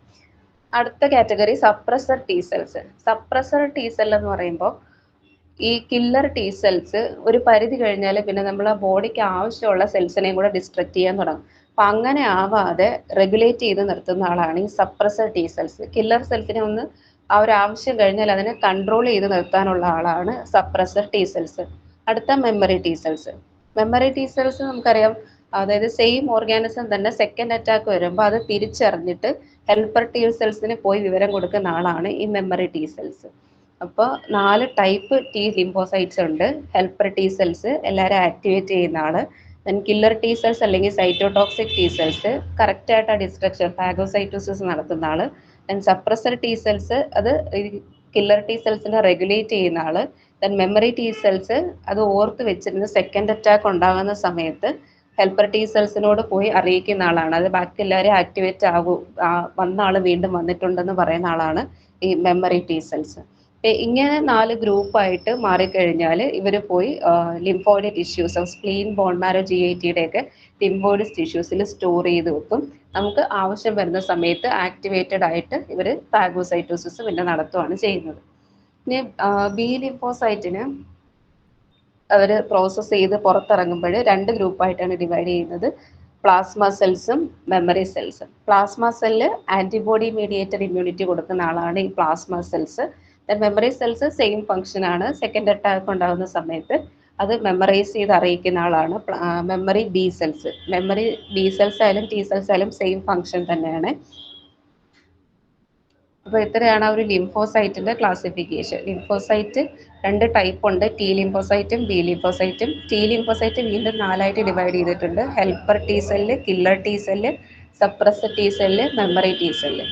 ബി ലിംഫോസൈറ്റ് വീണ്ടും 2 ആയിട്ട് ഡിവൈഡ് ചെയ്തിട്ടുണ്ട്, പ്ലാസ്മ സെല്ല്, മെമ്മറി സെല്ല്. ഇങ്ങനെ അപ്പോൾ ഇത് ബേസ് ചെയ്തിട്ടാണ് നമ്മൾ ഇമ്മ്യൂണിറ്റി നോക്കേണ്ടത്. നമുക്ക് 2 ടൈപ്പ് ഇമ്മ്യൂണിറ്റി ആണുള്ളത്, innate immunity, acquired immunity. Innate immunity എന്ന് പറയുന്നത് നോൺ സ്പെസിഫിക് ആണ്. നമുക്ക് ബൈ ബർത്ത് കുറേ കാര്യങ്ങൾ, അത് നമ്മുടെ GITയിലെ മ്യൂക്കോസ അല്ലെങ്കിൽ മൂക്കിൽ നമ്മൾ ഹെയർ ഒക്കെ ഉണ്ടെന്നൊക്കെ പറയില്ല, അങ്ങനെ നമുക്ക് ബൈ ബർത്ത് കിട്ടുന്ന കുറേ ഇമ്മ്യൂണിറ്റിയാണ് ഇന്നേറ്റ് ഇമ്മ്യൂണിറ്റി അല്ലെങ്കിൽ നോൺ സ്പെസിഫിക് ഇമ്മ്യൂണിറ്റി എന്ന് പറയുന്നത്. നാച്ചുറലി നമ്മുടെ ബൈ ബർത്ത് ബോഡിയിലുള്ളതാണ് ഇന്നേറ്റ് ഇമ്മ്യൂണിറ്റി. അക്വയർഡ് ഇമ്മ്യൂണിറ്റി ആണ് ഇമ്പോർട്ടൻ്റ് ആയിട്ട് വരുന്നത്. അക്വയർഡ് ഇമ്മ്യൂണിറ്റി നമ്മൾ ഒരു ഓർഗാനിസം നമ്മളെ അറ്റാക്ക് ചെയ്യുമ്പോൾ നമ്മുടെ ബോഡി അക്വയർ ചെയ്തെടുക്കുന്നതാണ് ഈ അക്വയർഡ് ഇമ്മ്യൂണിറ്റി അല്ലെങ്കിൽ സ്പെസിഫിക് ഇമ്മ്യൂണിറ്റി എന്ന് പറയും. അപ്പോൾ അത് 2 ടൈപ്പാണ്, സെല്ലുലാറും ഹ്യൂമറലും. അതാണ് നമ്മൾ പറഞ്ഞത്, സെല്ലുലാർ കൊടുക്കുന്നത് ടി ലിംഫോസൈറ്റും ഹ്യൂമറൽ ഇമ്മ്യൂണിറ്റി കൊടുക്കുന്നത് ബി ലിംഫോസൈറ്റും. ഒരു പത്തോജൻ നമ്മുടെ ഉള്ളിലേക്ക് കയറുമ്പോഴത്തേക്കും ഈ ആൻറ്റിജൻ എന്ന് പറയുന്നത് ഒരു പത്തോജൻ ആയിട്ട് വിചാരിക്കുക. അപ്പോൾ ആൻറ്റിജൻ പ്രസൻറ്റിങ് സെല്ല് ആ ആൻറ്റിജനെ എടുത്തുകൊണ്ട് പോയിട്ട് ടി ലിംഫോസൈറ്റിൻ്റെ കയ്യിലോ ബി ലിംഫോസൈറ്റിൻ്റെ കയ്യിലോ കൊടുക്കും. ടി ലിംഫോസൈറ്റ് ആണെങ്കിൽ സെൽ മീഡിയേറ്റഡ് ഇമ്മ്യൂണിറ്റി ആണ്, അതായത് cytotoxic T cell, killer T cell ഉണ്ടല്ലോ, അവരെ ആക്ടിവേറ്റ് ചെയ്തിട്ട് ഫാഗോസൈറ്റോസിസ് നടത്തും. ബി ലിംഫോസൈറ്റ് ആണെങ്കിൽ എന്താണ്, പ്ലാസ്മ സെൽസ്, ബി പ്ലാസ്മ സെൽസിനെ ആക്ടിവേറ്റ് ചെയ്തിട്ട് ആൻറ്റിബോഡി പ്രൊഡക്ഷൻ ഉണ്ടാകും. ആ ആൻറ്റിജൻ അഗൻസ്റ്റ് ആയിട്ടുള്ള ആൻറ്റിബോഡി ഉൽപ്പാദിപ്പിച്ചിട്ട് അതിനെ നശിപ്പിച്ച് കളയുന്നതാണ് ഈ ആൻറ്റിജൻ ആൻറ്റിബോഡി അല്ലെങ്കിൽ ഹ്യൂമറൽ ഇമ്മ്യൂണിറ്റിയിൽ നടക്കുന്നത്. അപ്പോൾ ഇമ്മ്യൂണിറ്റി മെയിനായിട്ട് 2 ടൈപ്പാണ്, ഇന്നേറ്റ് ഇമ്മ്യൂണിറ്റിയും അക്വയർഡ് ഇമ്മ്യൂണിറ്റിയും. അക്വയർഡ് ഇമ്മ്യൂണിറ്റി സ്പെസിഫിക് ആണ്, ഏതെങ്കിലും ഒരു ഓർഗാനിസം ഇൻവൈഡ് ചെയ്യുമ്പോൾ നമ്മൾ ഡെവലപ്പ് ചെയ്തെടുക്കുന്നതാണ് അക്വയർഡ് ഇമ്മ്യൂണിറ്റി. 2 ടൈപ്പാണുള്ളത്, സെല്ലുലാറും ഹ്യൂമറലും. സെല്ലുലാറുമായിട്ട് റിലേറ്റ് ചെയ്തിരിക്കുന്ന ടി ലിംഫോസൈറ്റ് ആണ്, ഹ്യൂമറലുമായിട്ട് റിലേറ്റ് ചെയ്തിരിക്കുന്ന ബി ലിംഫോസൈറ്റ് ആണ്. അപ്പോൾ അവിടെ ഹ്യൂമറൽ ഇമ്മ്യൂണിറ്റിയിലാണ് ആൻറ്റിജൻ ആൻറ്റിബോഡി റിയാക്ഷൻ വരുന്നത്.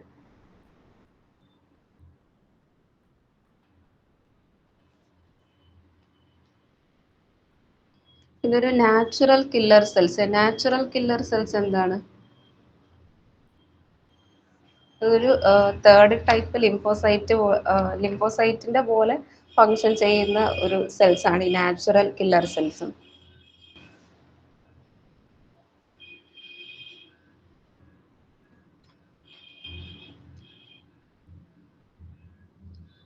ഇമ്മ്യൂണൈസേഷൻ ഉണ്ട്. ഇമ്മ്യൂണൈസേഷൻ നമ്മൾ 2 രീതിയിലാണ് ചെയ്യുന്നത്, ആക്റ്റീവും പാസീവും.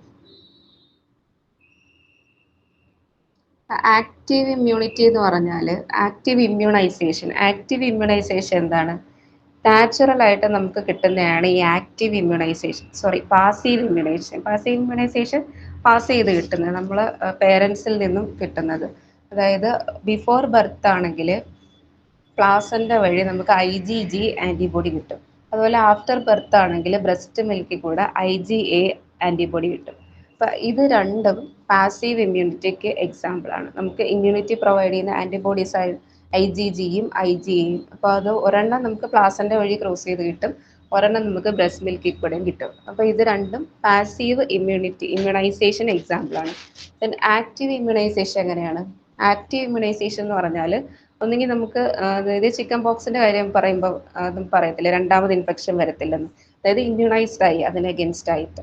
അപ്പോൾ അത് ഒരു ആക്റ്റീവ് ഇമ്മ്യൂണൈസേഷൻ എക്സാമ്പിളാണ്. ക്ലിനിക്കൽ ഇൻഫെക്ഷൻ വന്നിട്ട് ഇമ്മ്യൂണൈസ്ഡ് ആകുന്നത് ആക്റ്റീവ് ഇമ്മ്യൂണൈസേഷൻ ആണ്. ദെൻ ആക്റ്റീവ് ഇമ്മ്യൂണൈസേഷനകത്ത് തന്നെയാണ് നമ്മൾ വാക്സിനേഷൻ വരുന്നത്. നമ്മൾ അങ്ങോട്ട് ആൻറ്റിജൻ നമ്മൾ കൊടുത്തിട്ട് ആൻറ്റിബോഡി പ്രൊഡ്യൂസ് ചെയ്യിപ്പിച്ച് ഇമ്മ്യൂണിറ്റി ഉണ്ടാക്കിയെടുക്കുന്ന ആണ് വാക്സിനേഷനകത്ത് വരുന്നത്.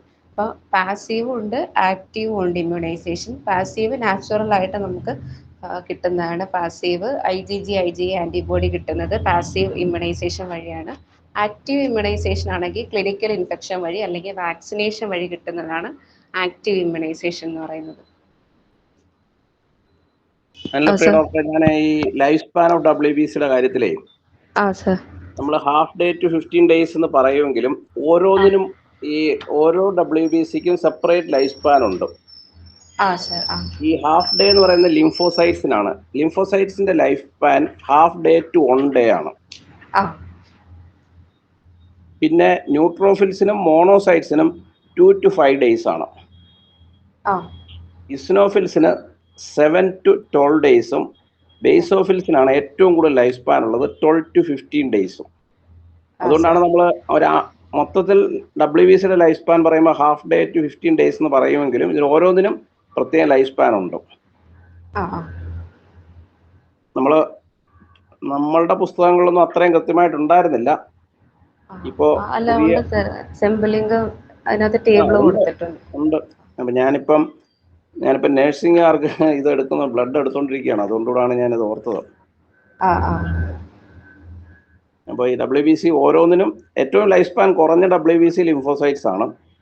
അത് 1 ഡേ ഉള്ളൂ അതിന്റെ ലൈഫ് സ്പാൻ.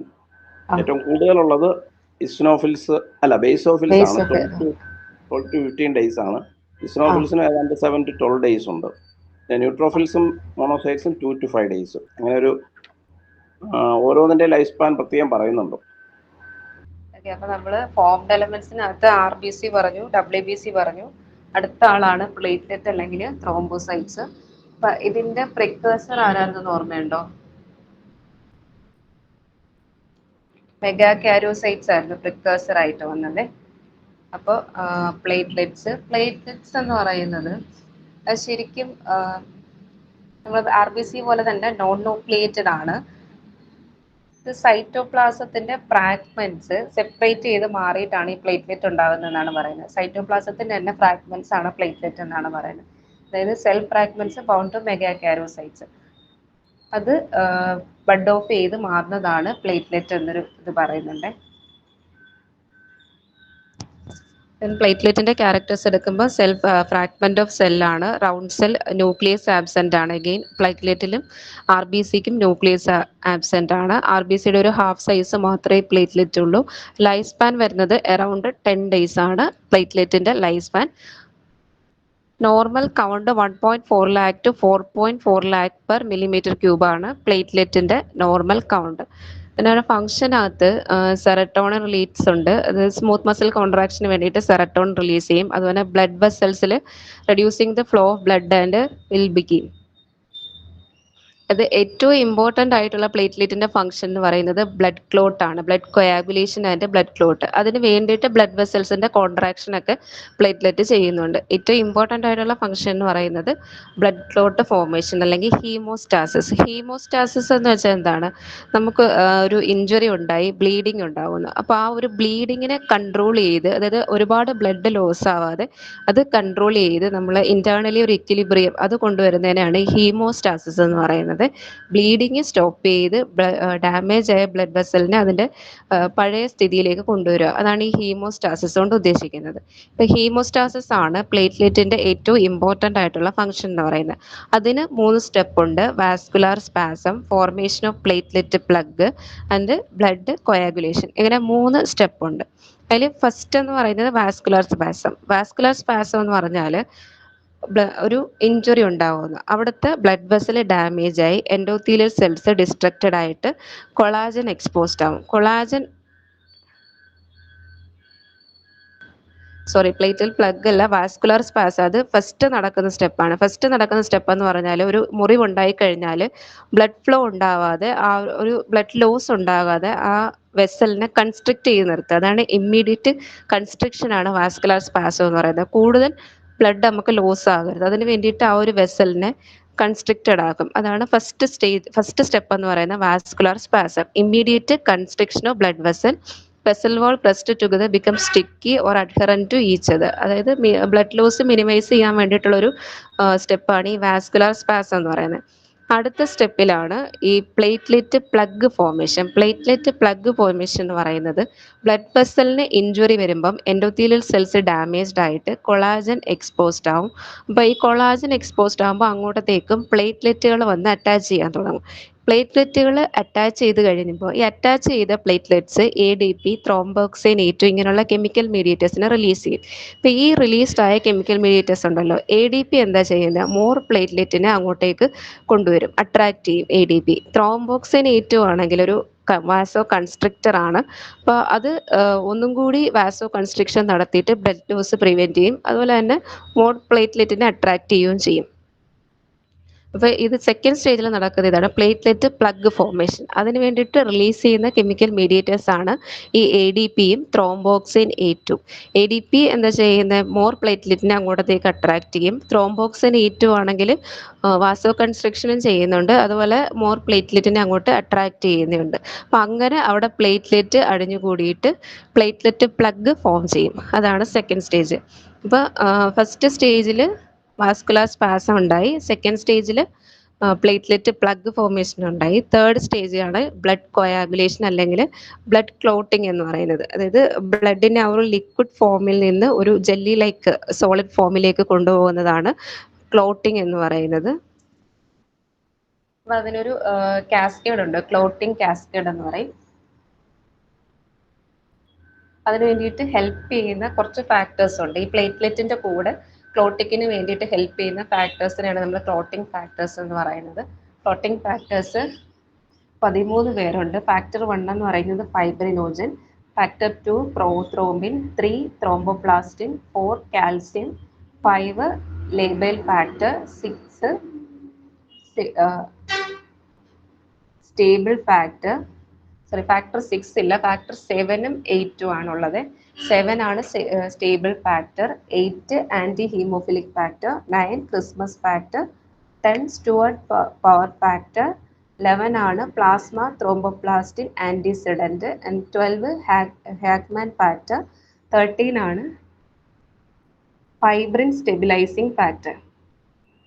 ഇപ്പൊ 6 ഐഡന്റിഫൈ ചെയ്തിട്ടില്ല, 6ന്റെ ആ ഒരു പ്രസൻസ് പ്രൂവ് ചെയ്തിട്ടില്ല. ബാക്കി 12 പേരാണ് നമ്പർ ചെയ്തിരിക്കുന്ന 13 പേരെയാണ്. അതിൽ first factor fibrinogen, second factor prothrombin, third factor thromboplastin, fourth calcium. ഇവർ ഇത്രയും ഇമ്പോർട്ടൻ്റ് ആണ്. അതുപോലെ 9 ക്രിസ്മസ് ഫാക്ടർ ഇമ്പോർട്ടൻ്റ് ആണ്, 12 ഹാക്മാൻ ഫാക്ടർ. ഇത് ഇത്രയും ഇമ്പോർട്ടൻ്റ് ആയിട്ടുള്ള ഫാക്ടേഴ്സ് ആണ്. ബാക്കിയുള്ളവരൊക്കെ ഈ കാസ്കേഡിനകത്ത് ഓരോ റോൾ എടുക്കുന്നുണ്ട്. എന്നാൽ ഇവരുടെ പ്രസൻസ് ഇതാണ് ക്വസ്റ്റ്യനകത്ത് കൂടുതലും വന്നിട്ടുള്ള ഫാക്ടേഴ്സ്. ഇപ്പോൾ ബ്ലഡ് ക്ലോട്ടിങ്ങിന് വീണ്ടും 3 സ്റ്റേജസ് ആണുള്ളത്. ഫസ്റ്റ് പ്രോത്രോംബിൻ ആക്ടിവേറ്ററിന്റെ ഫോർമേഷൻ, അതിനുശേഷം പ്രോത്രോംബിനെ, അതായത് പ്രോത്രോംബിൻ എന്ന് പറയുന്നതിനെ ആക്ടിവേറ്റ് ചെയ്ത് ത്രോംബിനാക്കുക, ദെൻ അതിനുശേഷം ഫൈബ്രിനോജനെ ഫൈബ്രിനാക്കുക, ലാസ്റ്റ് ക്ലോട്ട് ഫോർമേഷൻ. ഇങ്ങനെ 3 സ്റ്റേജസ് ബ്ലഡ് ക്ലോട്ടിങ്ങിനും പറയുന്നുണ്ട്. അപ്പോൾ ഫസ്റ്റ് എന്ന് പറയുന്ന ഫോർമേഷൻ ഓഫ് പ്രോത്രോംബിൻ ആക്ടിവേറ്റർ. അപ്പോൾ പ്രോത്രോംബിൻ ആക്ടിവേറ്ററിനും ഇതാണ് ആ ഒരു cascade blood ക്ലോട്ടിങ്ങിന്റെ.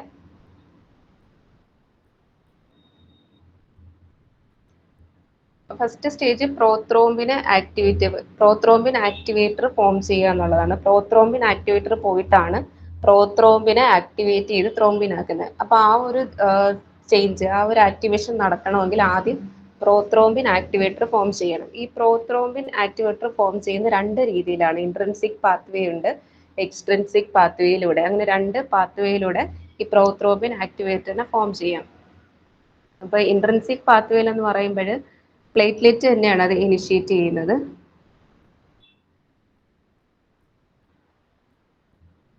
Extrinsic പാത്വേയിൽ tissue thromboplastin ഉണ്ടല്ലോ, അതായത് ഇൻജേർഡ് ടിഷ്യൂവിൽ നിന്ന് ഫോം ചെയ്യുന്ന ടിഷ്യൂ ത്രോംബോപ്ലാസ്റ്റിൻ ആണ് എക്സ്ട്രിൻസിക് പാത്വേ ഇനിഷ്യേറ്റ് ചെയ്യുന്നത്.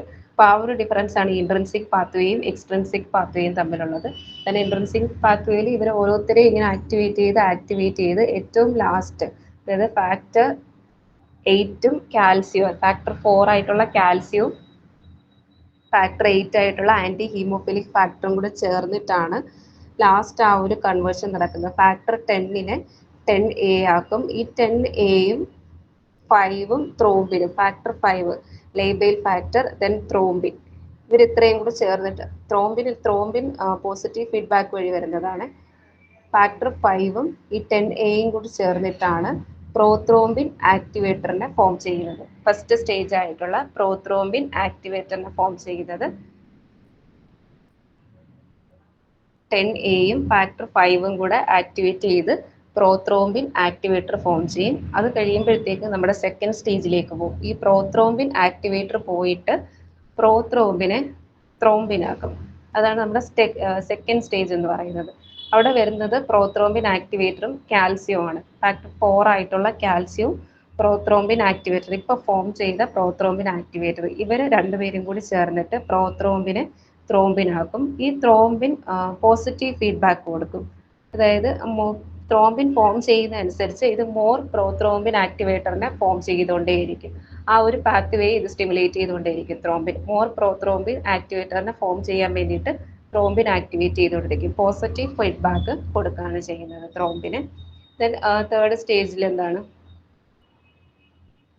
Last stage conversion of fibrinogen to fibrin. Thrombin വരെ ഫോം ചെയ്തു, പ്രോത്രോംബിൻ ആക്ടിവേറ്റർ വന്നു, പ്രോത്രോംബിനെ ത്രോംബിനാക്കി. ഇനി ത്രോംബിൻ പോയിട്ടാണ് ഫൈബ്രിനോജനെ ഫൈബ്രിനാക്കുന്നത്. ഈ ഫൈബ്രിൻ ഫൈബേഴ്സ് കൂടി ചേർന്നിട്ട് നമ്മുടെ ക്ലോട്ട് ഫോം ചെയ്യും. ഫൈനലി ഫൈബ്രിൻ്റെ ലൂസ് സ്ട്രാൻഡ്സ് ചേർന്നിട്ട് ഫൈബ്രിൻ ടൈറ്റ് ആയിട്ട് ക്ലോട്ട് ലാസ്റ്റ് ഫോം ചെയ്യും. അപ്പോൾ ബ്ലഡ് ക്ലോട്ടിങ്ങിൻ്റെ ഇമ്പോർട്ടൻ്റ് ആയിട്ടുള്ള മൂന്ന് സ്റ്റെപ്പുകളാണ്. ഫസ്റ്റ് വൺ എന്ന് പറയുന്നത് പ്രോത്രോംബിൻ ആക്ടിവേറ്ററിൻ്റെ ഫോർമേഷൻ. അത് രണ്ട് രീതിയിൽ വരാം. ഒന്നുകിൽ ഇൻട്രിൻസിക് പാത്വേയിലൂടെ വരാം, അല്ലെങ്കിൽ എക്സ്ട്രിൻസിക് പാത്വേയിലൂടെ വരാം. അതിനുശേഷം ഈ പ്രോത്രോംബിൻ പോയിട്ട് പ്രോത്രോംബിൻ ആക്ടിവേറ്റർ പോയിട്ട് പ്രോത്രോംബിനെ ത്രോംബിനാക്കും. ഈ ത്രോംബിൻ ഫൈബ്രിനോജനെ ഫൈബ്രിനാക്കും. ഫൈബ്രിൻ ഫൈബേഴ്സ് ആക്കിയിട്ട് അത് കണക്ട് ചെയ്തിട്ട് ലാസ്റ്റ് ഫൈനലി ക്ലോട്ട് ഫോം ചെയ്യും. ഇതാണ് ഒരു ബ്ലഡ് കൊയാഗുലേഷൻ്റെ സ്റ്റെപ്സ് എന്ന് പറയുന്നത്. ഹീമോസ്റ്റാസിസിൻ്റെ ലാസ്റ്റ് സ്റ്റേജ് ആണ് ബ്ലഡ് കൊയാഗുലേഷൻ എന്ന് പറയുന്നത്. ആദ്യം വാസ്കുലർ സ്പാസം, അത് കഴിഞ്ഞിട്ട് പ്ലേറ്റ്ലെറ്റ് പ്ലഗ് ഫോർമേഷൻ, അതിനുശേഷം ക്ലോട്ടിങ്. ക്ലിയർ ആണോ?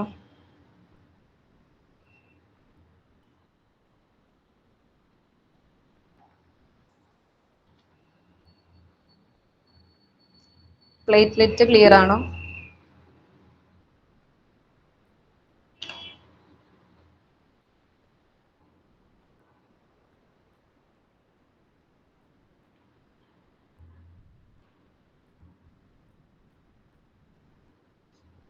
ഹലോ, കേൾക്കാമോ? കേൾക്കാം ഡോക്ടറെ, ക്ലിയർ ആണ്. റിപ്പീറ്റ് ചെയ്യണ്ടല്ലോ അല്ലേ? ചെറിയൊരു പോർഷനും കൂടി ഉണ്ട്, ബ്ലഡ് ഗ്രൂപ്പ്. ബ്ലഡ് ഗ്രൂപ്പിൽ എ ഗ്രൂപ്പിനകത്ത് ഏതൊക്കെ ആന്റിജനും ആന്റിബോഡിയാണുള്ളത്? ബ്ലഡ് ഗ്രൂപ്പ് എയിൽ ആന്റിജൻ ഏതാണ്?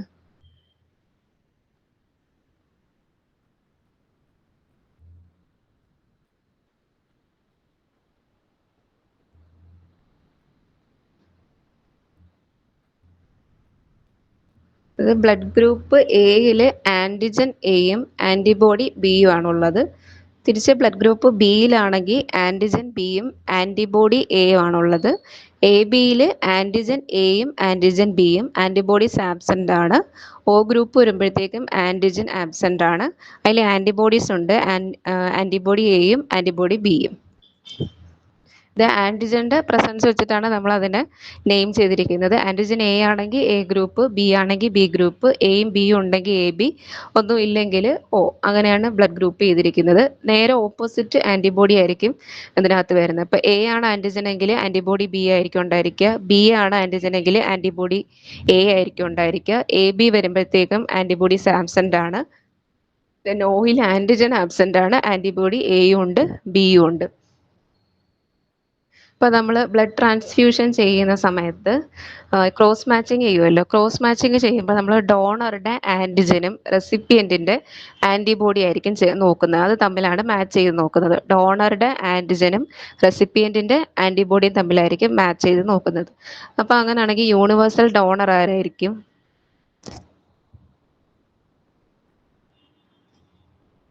ഏത് ഗ്രൂപ്പായിരിക്കും യൂണിവേഴ്സൽ ഡോണർ?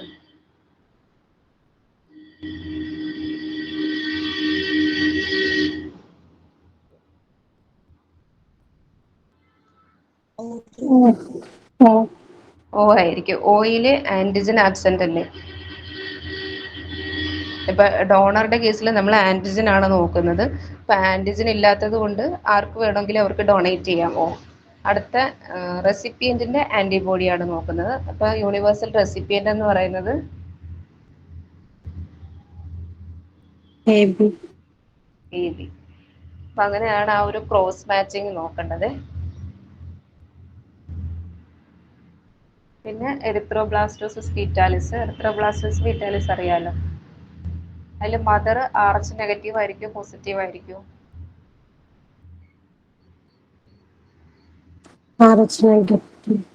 RH നെഗറ്റീവ് ആയിട്ടുള്ള മദർ, RH പോസിറ്റീവ് ആയിട്ടുള്ള ഫീറ്റസ് വരുന്ന സമയത്ത് ഫസ്റ്റ് പ്രഗ്നൻസിയിൽ കോംപ്ലിക്കേഷൻസ് ഒന്നും ഉണ്ടാകണമെന്നില്ല. അപ്പോൾ ഈ ഫീറ്റസിൻ്റെ കയ്യിൽ നിന്ന് ഈ RH ഫാക്ടർ ക്രോസ് ചെയ്ത് മദറിലേക്ക് വരാം.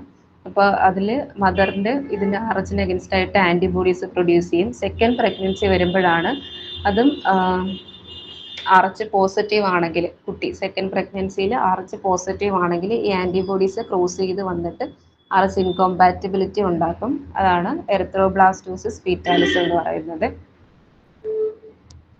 ഇപ്പോൾ ബ്ലഡ് ഗ്രൂപ്പ് ഇത്രയേ ഉള്ളൂ. ഇത് നോർമൽ കൗണ്ടാണ് ബ്ലഡിലെ ഓരോ